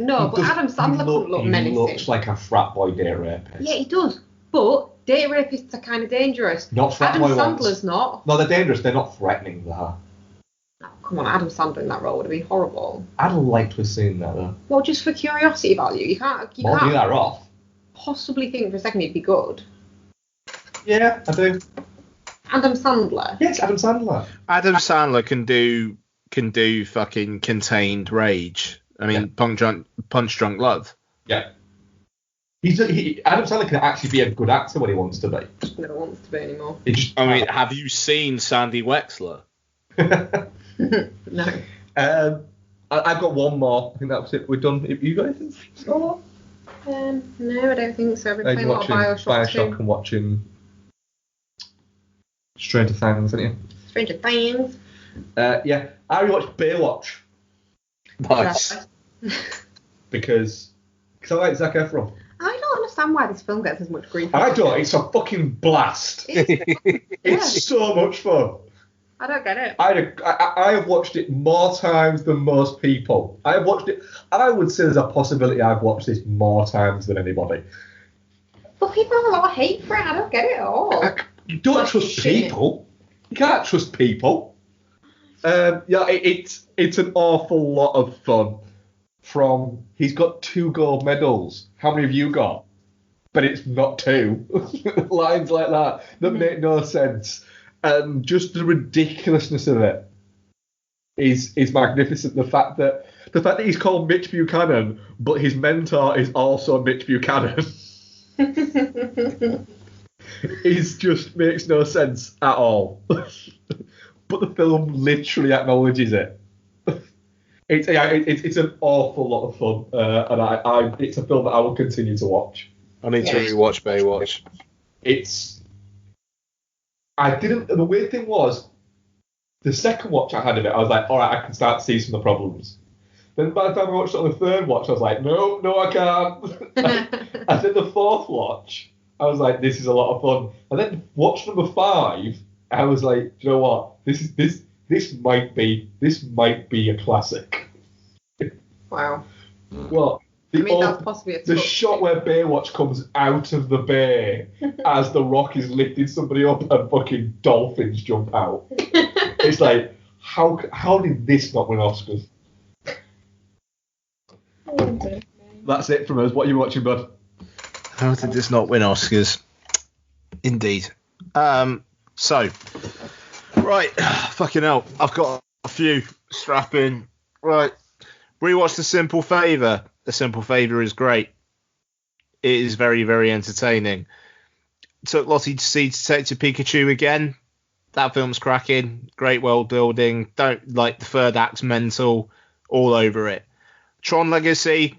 Had my fucking hand on my dick all the way fucking through this banger. It's incredible. The world building. I only remember one thing about that movie. One thing I know about that entire movie, and it's Olivia Wilde sat down. It's what? Olivia Wilde is sat down on like a really long sofa with her feet up. Yeah. That is the only bit I remember that movie. The thing is, my main criticism of the film is that Olivia Wilde has nothing to do. But, Ian, the only thing I remember about that movie is something she's doing. Yeah, which is fair. It speaks to a certain part of your brain. Well, I resent that. It's right, though. I just admired her sitting. Yeah, all right. I mean, even the poster is fucking Garrett Hedlund, like, with a disc fucking, like, posing up with Olivia Wilde wrapped around his side. Yeah, it is. It's a poster which is not aged well. And yeah, but I mean, the fucking, like, it still looks really great. I mean, the de-aged Jeff Bridges does not. He does look rough, but it was 9 years ago, and that tech has come a long way. The soundtrack is fucking incredible. I mean, what the work that Daft Punk did on that is amazing, and I really like the plot as well. Like the concepts that they're bringing about these ISOs that can actually be like taken into the real world and whatnot. It's fun stuff. I mean, it's not a kids film in the slightest, and it cost an awful lot of money. And it was at that time where studios thought that if something broke big at Comic-Con, then it was going to be the biggest film ever made. And then there were a few films that proved that really wasn't the case. And Tron Legacy was one of them. Yeah. But yeah, I really, really, really like Tron Legacy, and I've liked it ever since I saw it like test screened it when I was a projectionist, and I still really enjoy it now. But if there were a sequel, there never will be, and I one came close to production and then got shit canned, and it's a shame because I got a feeling Olivia Wilde would have had more to do and it would have been good. Rewatch Batman Begins. Batman Begins is great.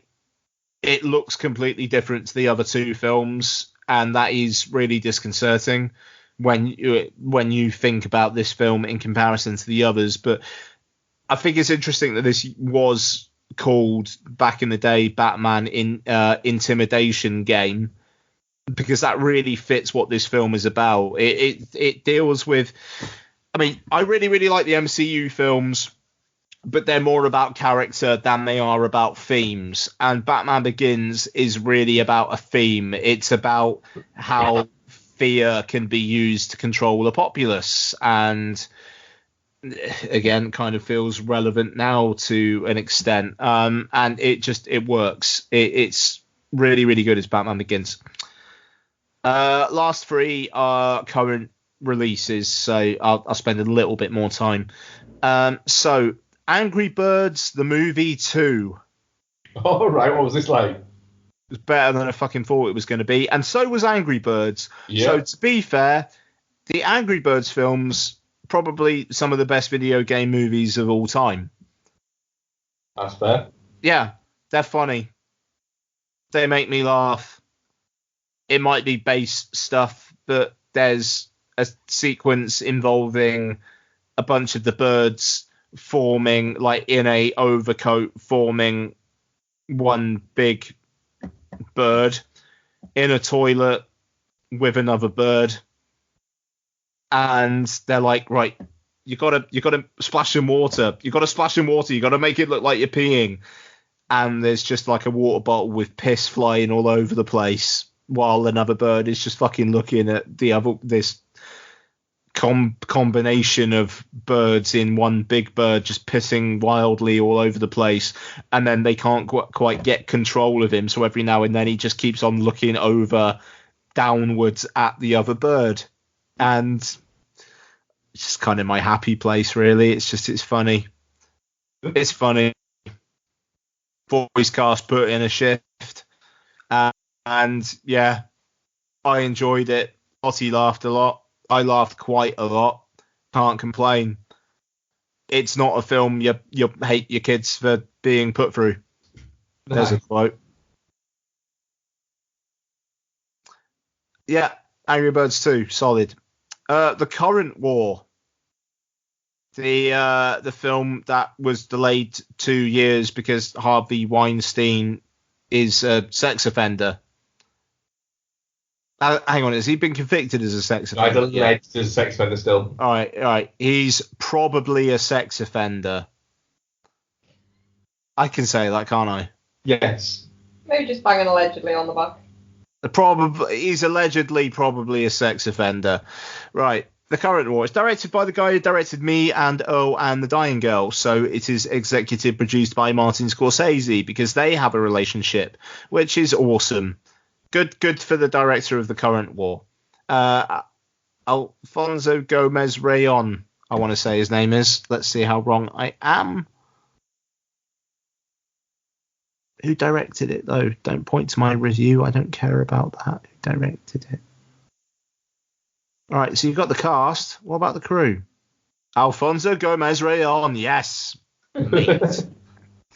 Right, so it's the story of the kind of birth of electricity, basically. So you got Michael Shannon playing George Waterhouse. It's literally been a week since I've seen this, so forgive me. Cumberbatch playing Edison and Nicholas Hoult playing Tesla. And yeah, really, really cinematic. Awful lot of good shit going on with the direction here. The film is kind of derivative. It's two men trying to accomplish a goal and then realizing that they both have faults. But it's all quite melancholy. Cumberbatch has a moral quandary through the film of being able to get one over Westerhouse, not Waterhouse, Westerhouse, by basically helping invent the electric chair. And that haunts him. And that thread plays throughout the entire film, and it's horrible. And Michael Shannon, his character is really, really, really fucking moral, like the most moral guy. And Catherine Waterston plays his wife, and she's, can't you just be a bit of a cheeky bastard for a bit just to fuck over Edison? No, I will not.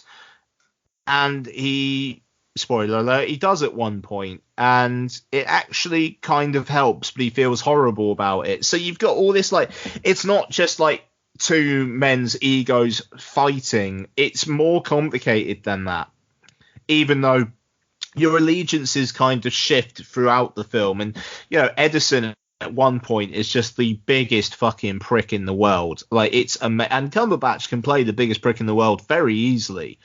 And he does well with it. And then all the way through, you've just got like Tesla just going, I'm better than both of you, but I'm not getting the appreciation for it. And Tom Holland is Edison's assistant, and he's just there, and he's just like, I'm not big while I filmed this, but I'm going to be really big by the time this film comes out. And it's weird that he's in that role. So the current war, it's good. I really, really enjoyed it. I barely remember anything about it a week on, which is making this an incredible review. But while it was on, I really enjoyed it. I'm not surprised it hasn't been bothering Oscar too much, because it's just really, really solidly made as opposed to being great. But it's a good, solid time. And the last one, so I did a double banger last Monday. I walked from the current war to a Cineworld under secret screening. What could it be? Could it be Once Upon a Time in Hollywood? No, because the screening was advertised as 15s and under, so it wasn't going to be that. Could it have been The Sun Is Also a Star, a hotly tipped romantic drama thing, which has been trailered by Cineworld loads lately? Could it be anything else coming out in August? No, because it was Alexandra Aja's Crawl, which is getting its UK premiere at Fright Fest at the end of the month. And also Scary Stories to Tell in the Dark is getting its UK premiere at Fright Fest at the end of August, but plays in a Cineworld Unlimited screening before that. So basically, if you want to see two of the biggest films of Fright Fest, maybe just get a Cineworld Unlimited pass, and don't worry about the £200 weekend pass for Fright Fest this year. That's £200. It's about that, yeah. Jeez. Yep. So, Cruel. Kaya Scodelario? Something like that, isn't it? Scodelario. That sounds like... Yeah. She was in Skins. She was in A Pirate. She was in Wuthering Heights. She was in the Maze Runner films. I like her. Would be Effie from Skins for me. I don't like her. I know you don't. Okay. Maze Runner. Why? I only saw the first Maze Runner film because I refused to accept that the second two exist, because the first is really, really solid on its own, and I've got a feeling if I watched the other two, it'd be like, oh. Second is all right. Second's fine. I watched the third. The second's all right, but it's not as good as the first. Yeah, fair enough. Scorched Trials. Yes. Yeah. Okay. But yeah, so basically there's a hurricane going on. She's not heard from her estranged dad, and her sister kind of basically forces her into going to see where he is. And wouldn't you know it, he was in the basement doing some work during a storm, and there's a bunch of fucking alligators. Bastards. And the thing is, this film could basically be summed up by alligators are fucking pricks. It's 90 minutes of alligators are fucking pricks. It's really good as a one watch. I will never watch Crawl again. Not because it's really gory, or not because it offended my sensibilities, just because I have seen that film. There is no more enjoyment for me to get from that film than what I had in that one watch. And it will be brilliant in the cinema. And on the big screen at Fright Fest, it'll be great, and people will react very, very well to it. But it is exactly what you think it's going to be, and it never, ever, ever pushes out of that. It's tense, it's lean, it's quite gory in parts, and then it gets the fuck out of Dodge. It's inspired by a true alligator event from Hurricane Florence.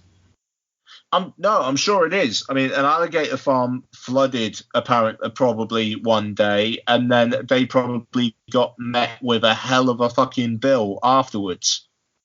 Yeah, I mean, alligators are cunts. That's Cruel. Yeah, no, I mean, it's really, really, really fun in the moment. It's really fun. And like I say, it's really fucking tense. But yeah, I don't know. It doesn't quite have the holy fuck, that was a good time. It's just that was really solid. I'll take solid for that type of thing. But yeah, I mean, like, do see it in the cinema. It works on a big screen. Nice. Yeah, and that's it for me. That was quite a lot. So I'm spent. So Quite a lot, yeah. yeah, it's been a week. It's been a good week. Right. Okay. So.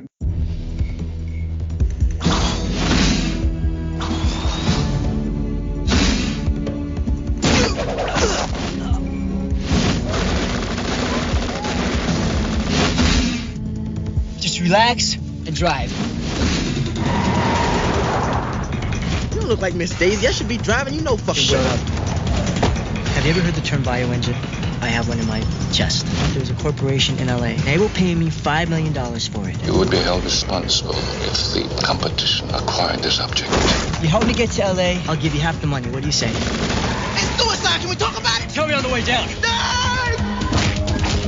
Come and get it. Lock 'em and shock 'em, gentlemen. You can tell what a man's like by the kind of car he drives. Who says violence is not the answer? Let's go. We are going. This ain't the Batmobile, man. Good hot day for a killer. We're closing in. Tell me something. Does everybody live happily ever after at the end of this fairy tale? He's good looking. You need a hand?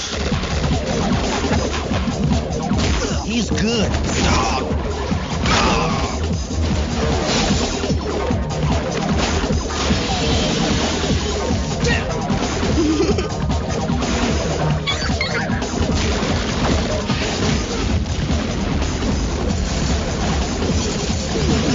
Drive. This is the original Five Fingers of Death right here.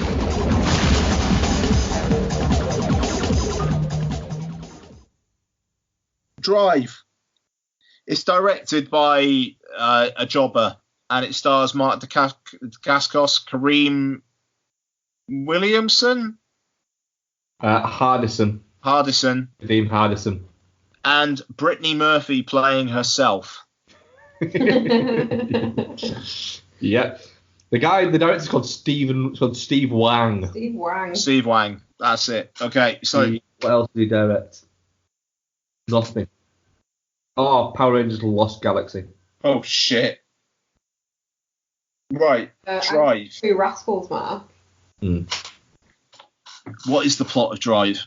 Okay, so there's a guy, and he's got something in him that a bunch of tech companies want. One of them's bad. Brixton Law. What? Like Brixton Law. Yes, but unlike Brixton Law, he's not there for a cause. Yeah. One tech company wants it for bad things. One tech company is apparently good, but also wants to give him $5 million. Yep. And there's no questions about what they're going to do with the technology. That's a good point, that. Yeah. He takes a guy hostage and makes him drive, and then they become best buds. And karaoke is sung. Yeah. Becky, Drive.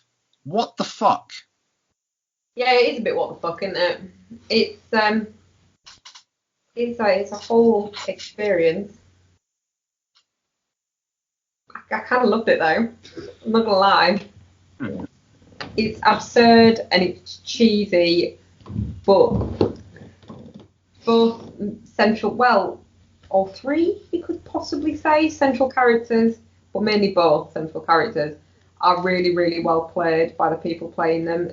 That you really actually genuinely care about them, and it honestly it had me from the bit where they were like dancing along in the car to the music. Yeah. Loved it. Really enjoyed it. What the fuck, Brittany Murphy though? What was her deal? Let's talk about Brittany Murphy for a second before we get Mark's point of view on this. Now, where he says to her something along the lines of, "Wow, you really are crazy," and she goes, "Okay," and that's it. Like it's such an odd response to that. it literally felt like she was walking down the street one day and Steve Wang just went up to her and said, "What's your deal?" And she basically said, My mum and dad own a motel and they've gone away for the week. Do you guys want to hang? And it just went from there. Yeah, I don't know how much of that was playing. It's like your Gary Busey theory. Yeah. But she's doing an awful lot of like stretching her arm around her neck and back and just speaking like somebody who's on something. Let's be honest. Like somebody who has taken a little bit of coke and a little bit of Molly, and has just been fucking let loose. Did they have Molly back in the olden days? Yes, they did. So yeah, that's pretty. Go on, Mark. What, the film? Yeah, it's fucking great. It's fantastic. It's everything you want from a mid-90s Mark Dacascos movie. You know, is he a good actor? No, he's not a great actor. Is he actually is he charismatic? Maybe not. Is he fun? Yes. He's a lot of fun. Oh my god, the karaoke bit. You know, he's willing to take the piss out of himself a little bit. It's got that, rather than it being the martial arts stars of the mid-90s where you had people like Van Damme and Steven Seagal, where you had that more serious kind of look to it. This is more of the Jackie Chan variety.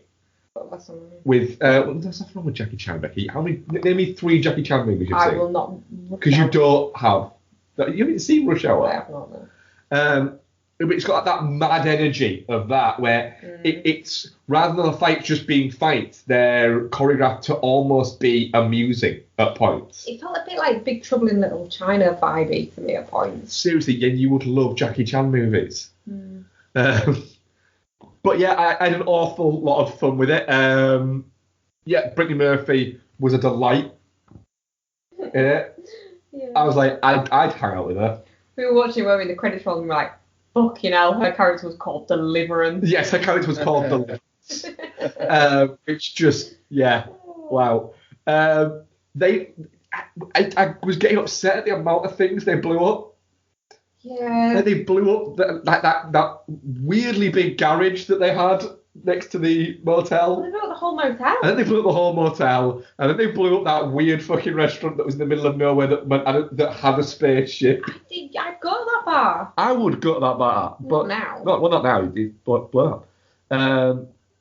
But yeah, it was a really... The thing is, I'm reading here now,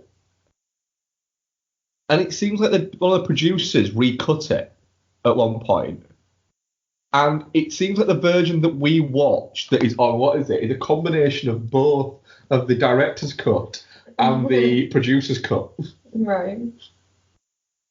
Which explains why at some points the soundtrack is like a mid-90s kind of rap soundtrack, and then at other points it's like a hardcore techno soundtrack. Oh, Matt, there is a cut at one point where it cuts to Mark Dacascos running across that fucking motel. Yeah. And there's a hard techno soundtrack there. And it was like, this is on. What the fuck? This is weirdly inappropriate, but yeah. Yeah, and then you've got the weirdness of Tracy Walter and John Piper Ferguson. Is that the bad guy? Yeah. As the really shit hitmen. Yeah. And one of them essentially is just dressed like a racist. I love the one who then spends the end of the film whipping a black man. Yeah. I mean, that was something else. I mean, I love the fact. So, like he says to him, doesn't he? Don't ever use a whip on a black man again. He says it when he gets the whip. He's like, seriously? Yeah. That mate, I love the fact that at the start of the film, what's going on? We let him go. You're a piece of shit. And then like he's talking to fucking Joe Takagi from Die Hard. And he's like, fucking asshole. But then he's just shit for the rest of the film. Yeah, it's crap at his job. I have been a great value member of this. No, you haven't. You shit.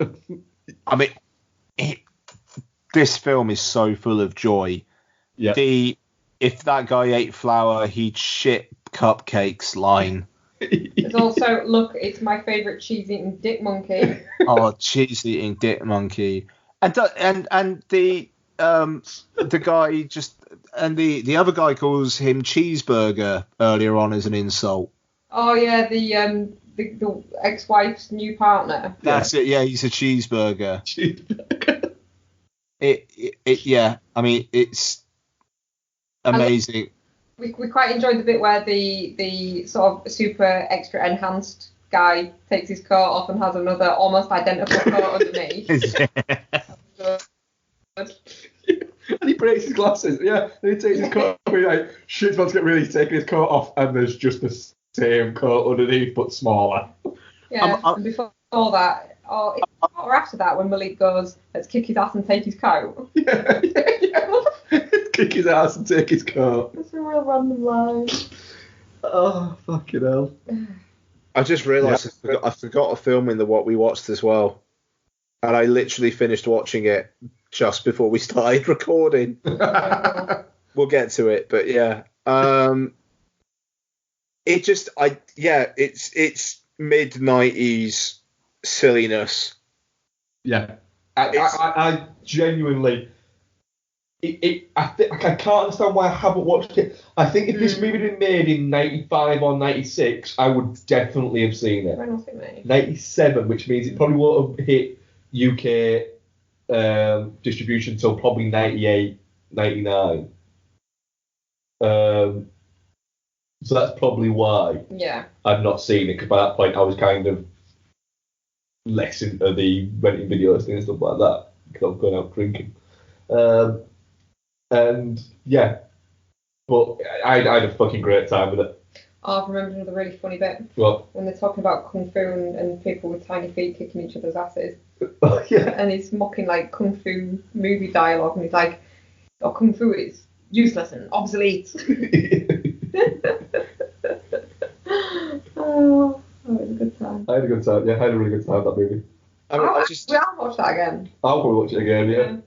The way that ended the film, like, it looks like they set off that rocket and it looks like it's actually going to blast off. I was literally touching it, smacking on the hand with the rocket's going to take off, Becky, the rocket's going to take off. It was quite disappointing when it didn't. Oh. But I wanted to see him get to LA. Yeah. It just fucking ends. It was also nice seeing Wesley Snipes' mate from White Men Can't Jump in something else. Oh, okay. Oh, is that who plays Malik? Yeah. I've never seen him in anything else apart from this. Fair enough. I've only seen White Men Can't Jump once in my life, so... What? I know. What? So I haven't seen it enough to recognise him from that. We own White Men Can't Jump on iTunes. I'm pretty certain that that's true. I'm going to check. Okay. Are we gonna rewatch it? Fuck yeah, we are. Rosie Perez. Oh, she speaks good on everything. We do have White Men Can't Jump on iTunes. Boom. Yep. Or as she's known in Dead Don't Die, Posey Juarez. Posey Juarez. Drive for me. Yes, definitely got shit. Yeah. I had an absolute fucking blast with this movie. It was really good fun. Yeah, I had a good time with it. Yeah. Like you said, Bex, that if that comes off Amazon Prime, I probably will end up buying it on iTunes. Yeah.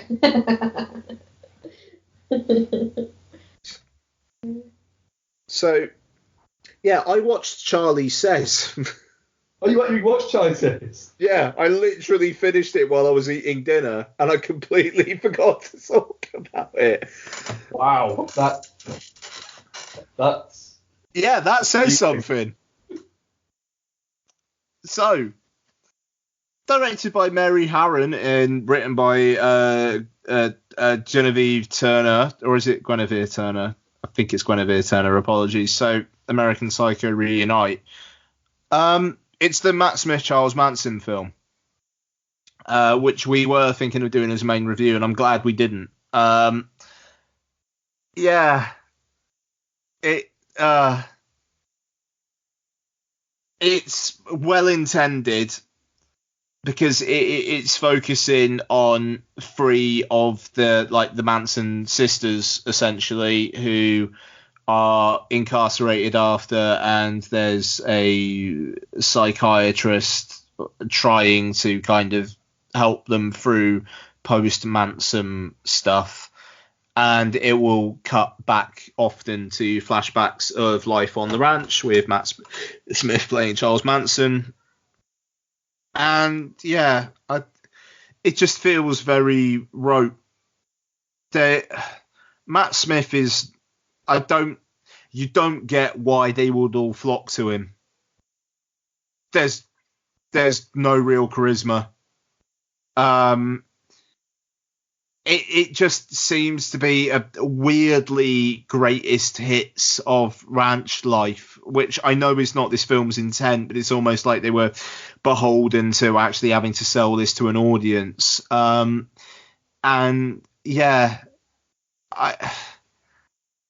there's a reason why this film has gone like basically straight to iTunes.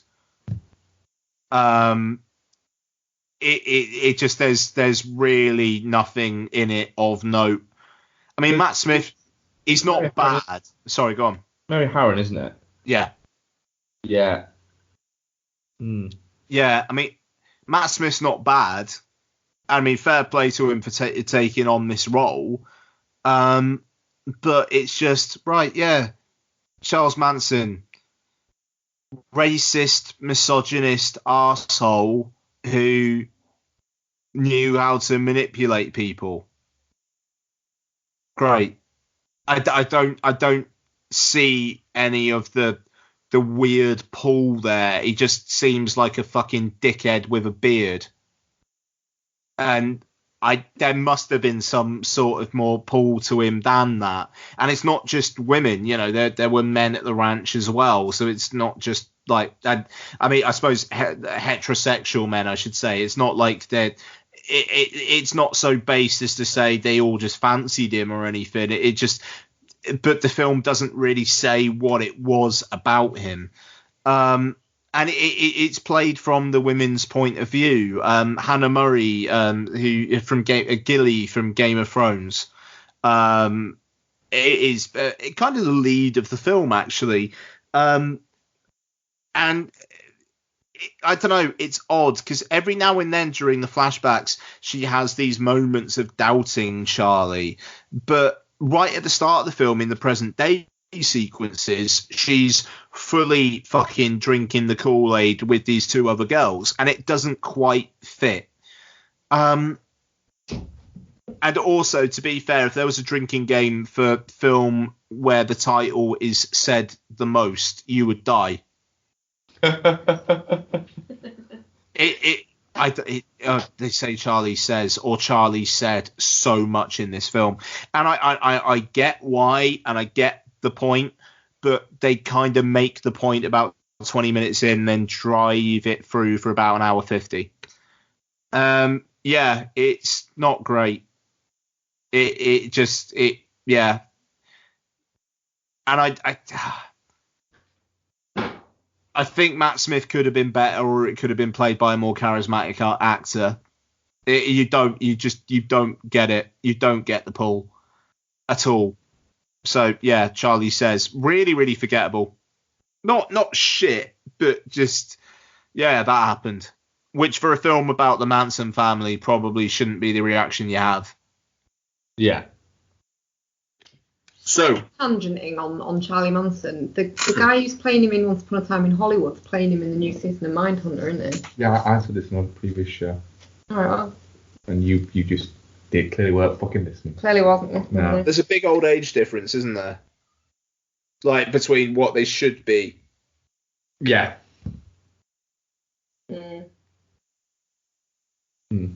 Well, we shall see at least the Hollywood bit of it shortly. Mark, questions? I'm going to think about it shortly. Yeah. That's out on the 16th. Of August? Yeah. Shit, alright, fair enough. Yeah, it comes out, like, 12 days' time? 11 days' time? New series of Mindhunter. Yeah. Exciting time. Good times. Right, questions. We've only got one question, but I'll do we've only got one response to our question as well, actually. I think we threw people by recording on a Monday. Our question for you guys this week is by Hobbs Shaw. We want you to pick your buddy action comedy duo and throw in a Vanessa Kirby style third in there for good measure. So Rick Kidd at Rick J. Kidd, Channing Tatum and Dan Stevens with Florence Pugh taking the Kirby role. They can all handle the action with the right script. They could nail the humour too. Oh, that's a good pick. What are you going with? Am I not allowed Jonah Hill and Channing Tatum? I mean, look, that is basically just 21 Jump Street. Well, yeah. With like someone like Awkwafina in the female role. Oh, that sounds horrible. That sounds like a film that I will not watch. I'm going to go with... Have you got one, Ian?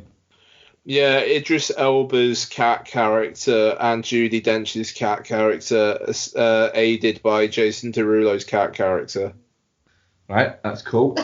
Yours is basically cats. Counting the fucking days. I'm going to go for... what?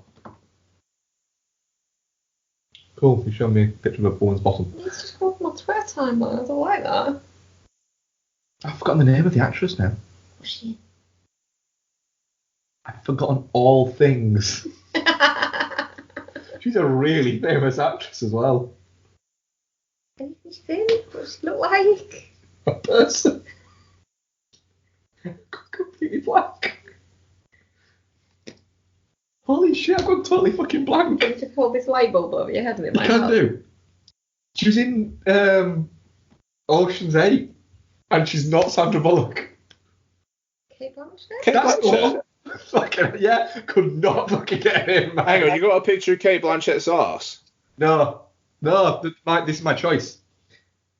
Kate Blanchett and Rosamund Pike, aided by Ryan Reynolds. Yeah. Yeah, fucking flipping that, inverting the pyramid. Yeah. Yeah. Like Ghostbusters. Yeah, it did work, but it didn't work. If you get what I mean. And we have one question from Rick Kidd and Rick J. Kidd. Which two characters from an existing film would you like to give their own spin-off, and what type of film would it be?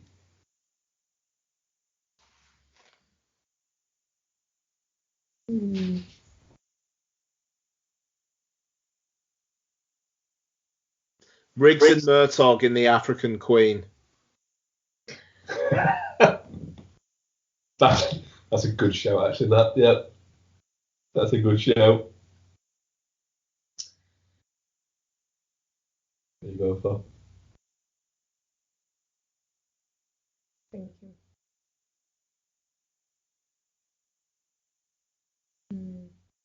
Neo and Trinity as the trolls in the first Troll film.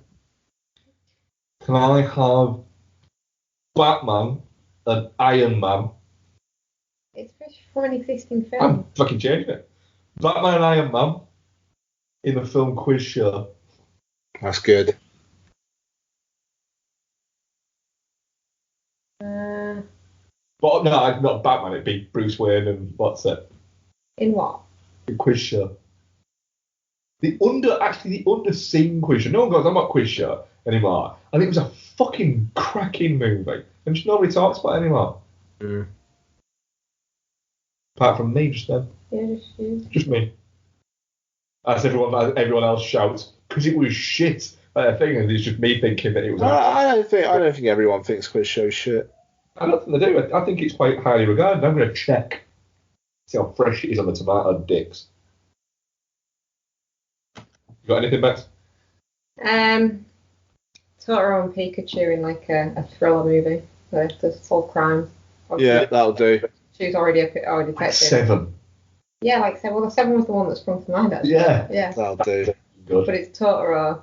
He's always got his brolly. Which one's Totoro? Is he more of the He's Morgan Freeman. Morgan Freeman. Obviously Morgan Freeman. And Pikachu's. The I'd watch the youngster. fucking shit out of Okay, all right. So we'd have Psyduck as Porco Rosso as gluttony. No, hang on. I know we got to do this now. Right, Psyduck would be he made me fuck her. Yeah. But Psyduck could have just exploded at that point. No, but that's when he explodes. Yeah. What is it then? What's going to be Kevin Spacey? No face. What? No face. Oh, that's good. Who? No face out of Spirited Away. Oh shit. That's good. Well played. Thanks. Well played. Thank you. Oh, who's in the box? Who's in the box? Who's Gwyneth Paltrow? Howl out of Moving Castle is the only one beautiful enough to be for it to be that sad. Yeah, it would have been a bit dark if it was one of the kids from Totoro, wouldn't it? Yeah, poor little May and a pig. No, it ain't. What? If we're around all Ghibli characters, yeah, it's got to be the little girl from Grave of the Fireflies, hasn't it? Oh shit. Oh God, it hurt my heart that you would even come up with that. I just all I'm thinking of now is he made me fuck her guy, but just going Psyduck. It's what's his name, isn't it? What's his name? I can't remember people's names today. Oh, is it? I did come up with a really good thriller movie. So. Give me 2 seconds. I can't remember. He plays the dad in The Guest, doesn't he? It does, yeah. What's his name?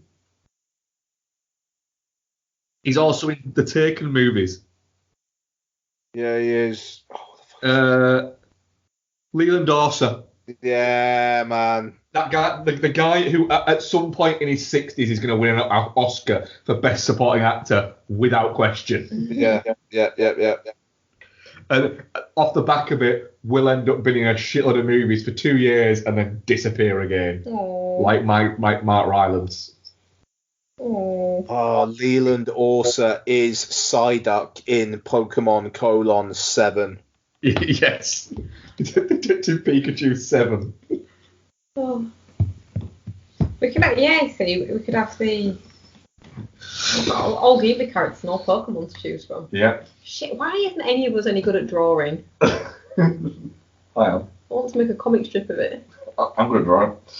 Not really. Stickmen don't count. I'm shit at drawing them as well. Yeah. I've got one hand that's really big. It's waving. Yeah. One fucking massive hand. Looks like it's been attacked by a giant spider web. What? What are you about? Must be man. Where did the spider web come in? It's got many fucking fingers. Oh. You get carried away when you're drawing stickman. I mean... 3 fingers fine, 8 who fucking knows nowadays? Like 5. Nah, not on a stickman. It's madness. Right. I think I'm going to put a stop to this here. So, we'll be back next week with a review of Blinded by the Light, and we'll see what else we get to as well. Thank you very much all for listening. Patreon.com/filmbastards. $2 a month gets you additional content when the MacBook doesn't eat it, but also longer episodes. At Ian Loring, at DudeFoz, at BexyFoz, at FilmBastards on both Twitter and Instagram. And I think that is us out. Yes. Thank you very much for listening, guys. See you later. Bye-bye. Sean Khalifa, man. Money's the motivation, money's the conversation. You on vacation, we getting paid, so we on vacation. I did it for the fam. It's whatever we had to do, it's just who I am. Yeah, it's the life I chose. Gunshots in the dark, one eye closed. And we got it cooking like a one-eye stove. You can catch me kissing my girl with both eyes closed. Yeah, perfecting my passion, thanks for asking. Couldn't slow down, so we had to crash it. You use plastic, we bout cash. I see some people ahead that we gon' pass, yeah. I never fear death or dying. I only fear never trying. I am whatever I am. Only God can judge me now. One shot, everything rides on tonight. Even if I've got 3 strikes, I'ma go for it. This moment, we own it. I'm not to be played with. Be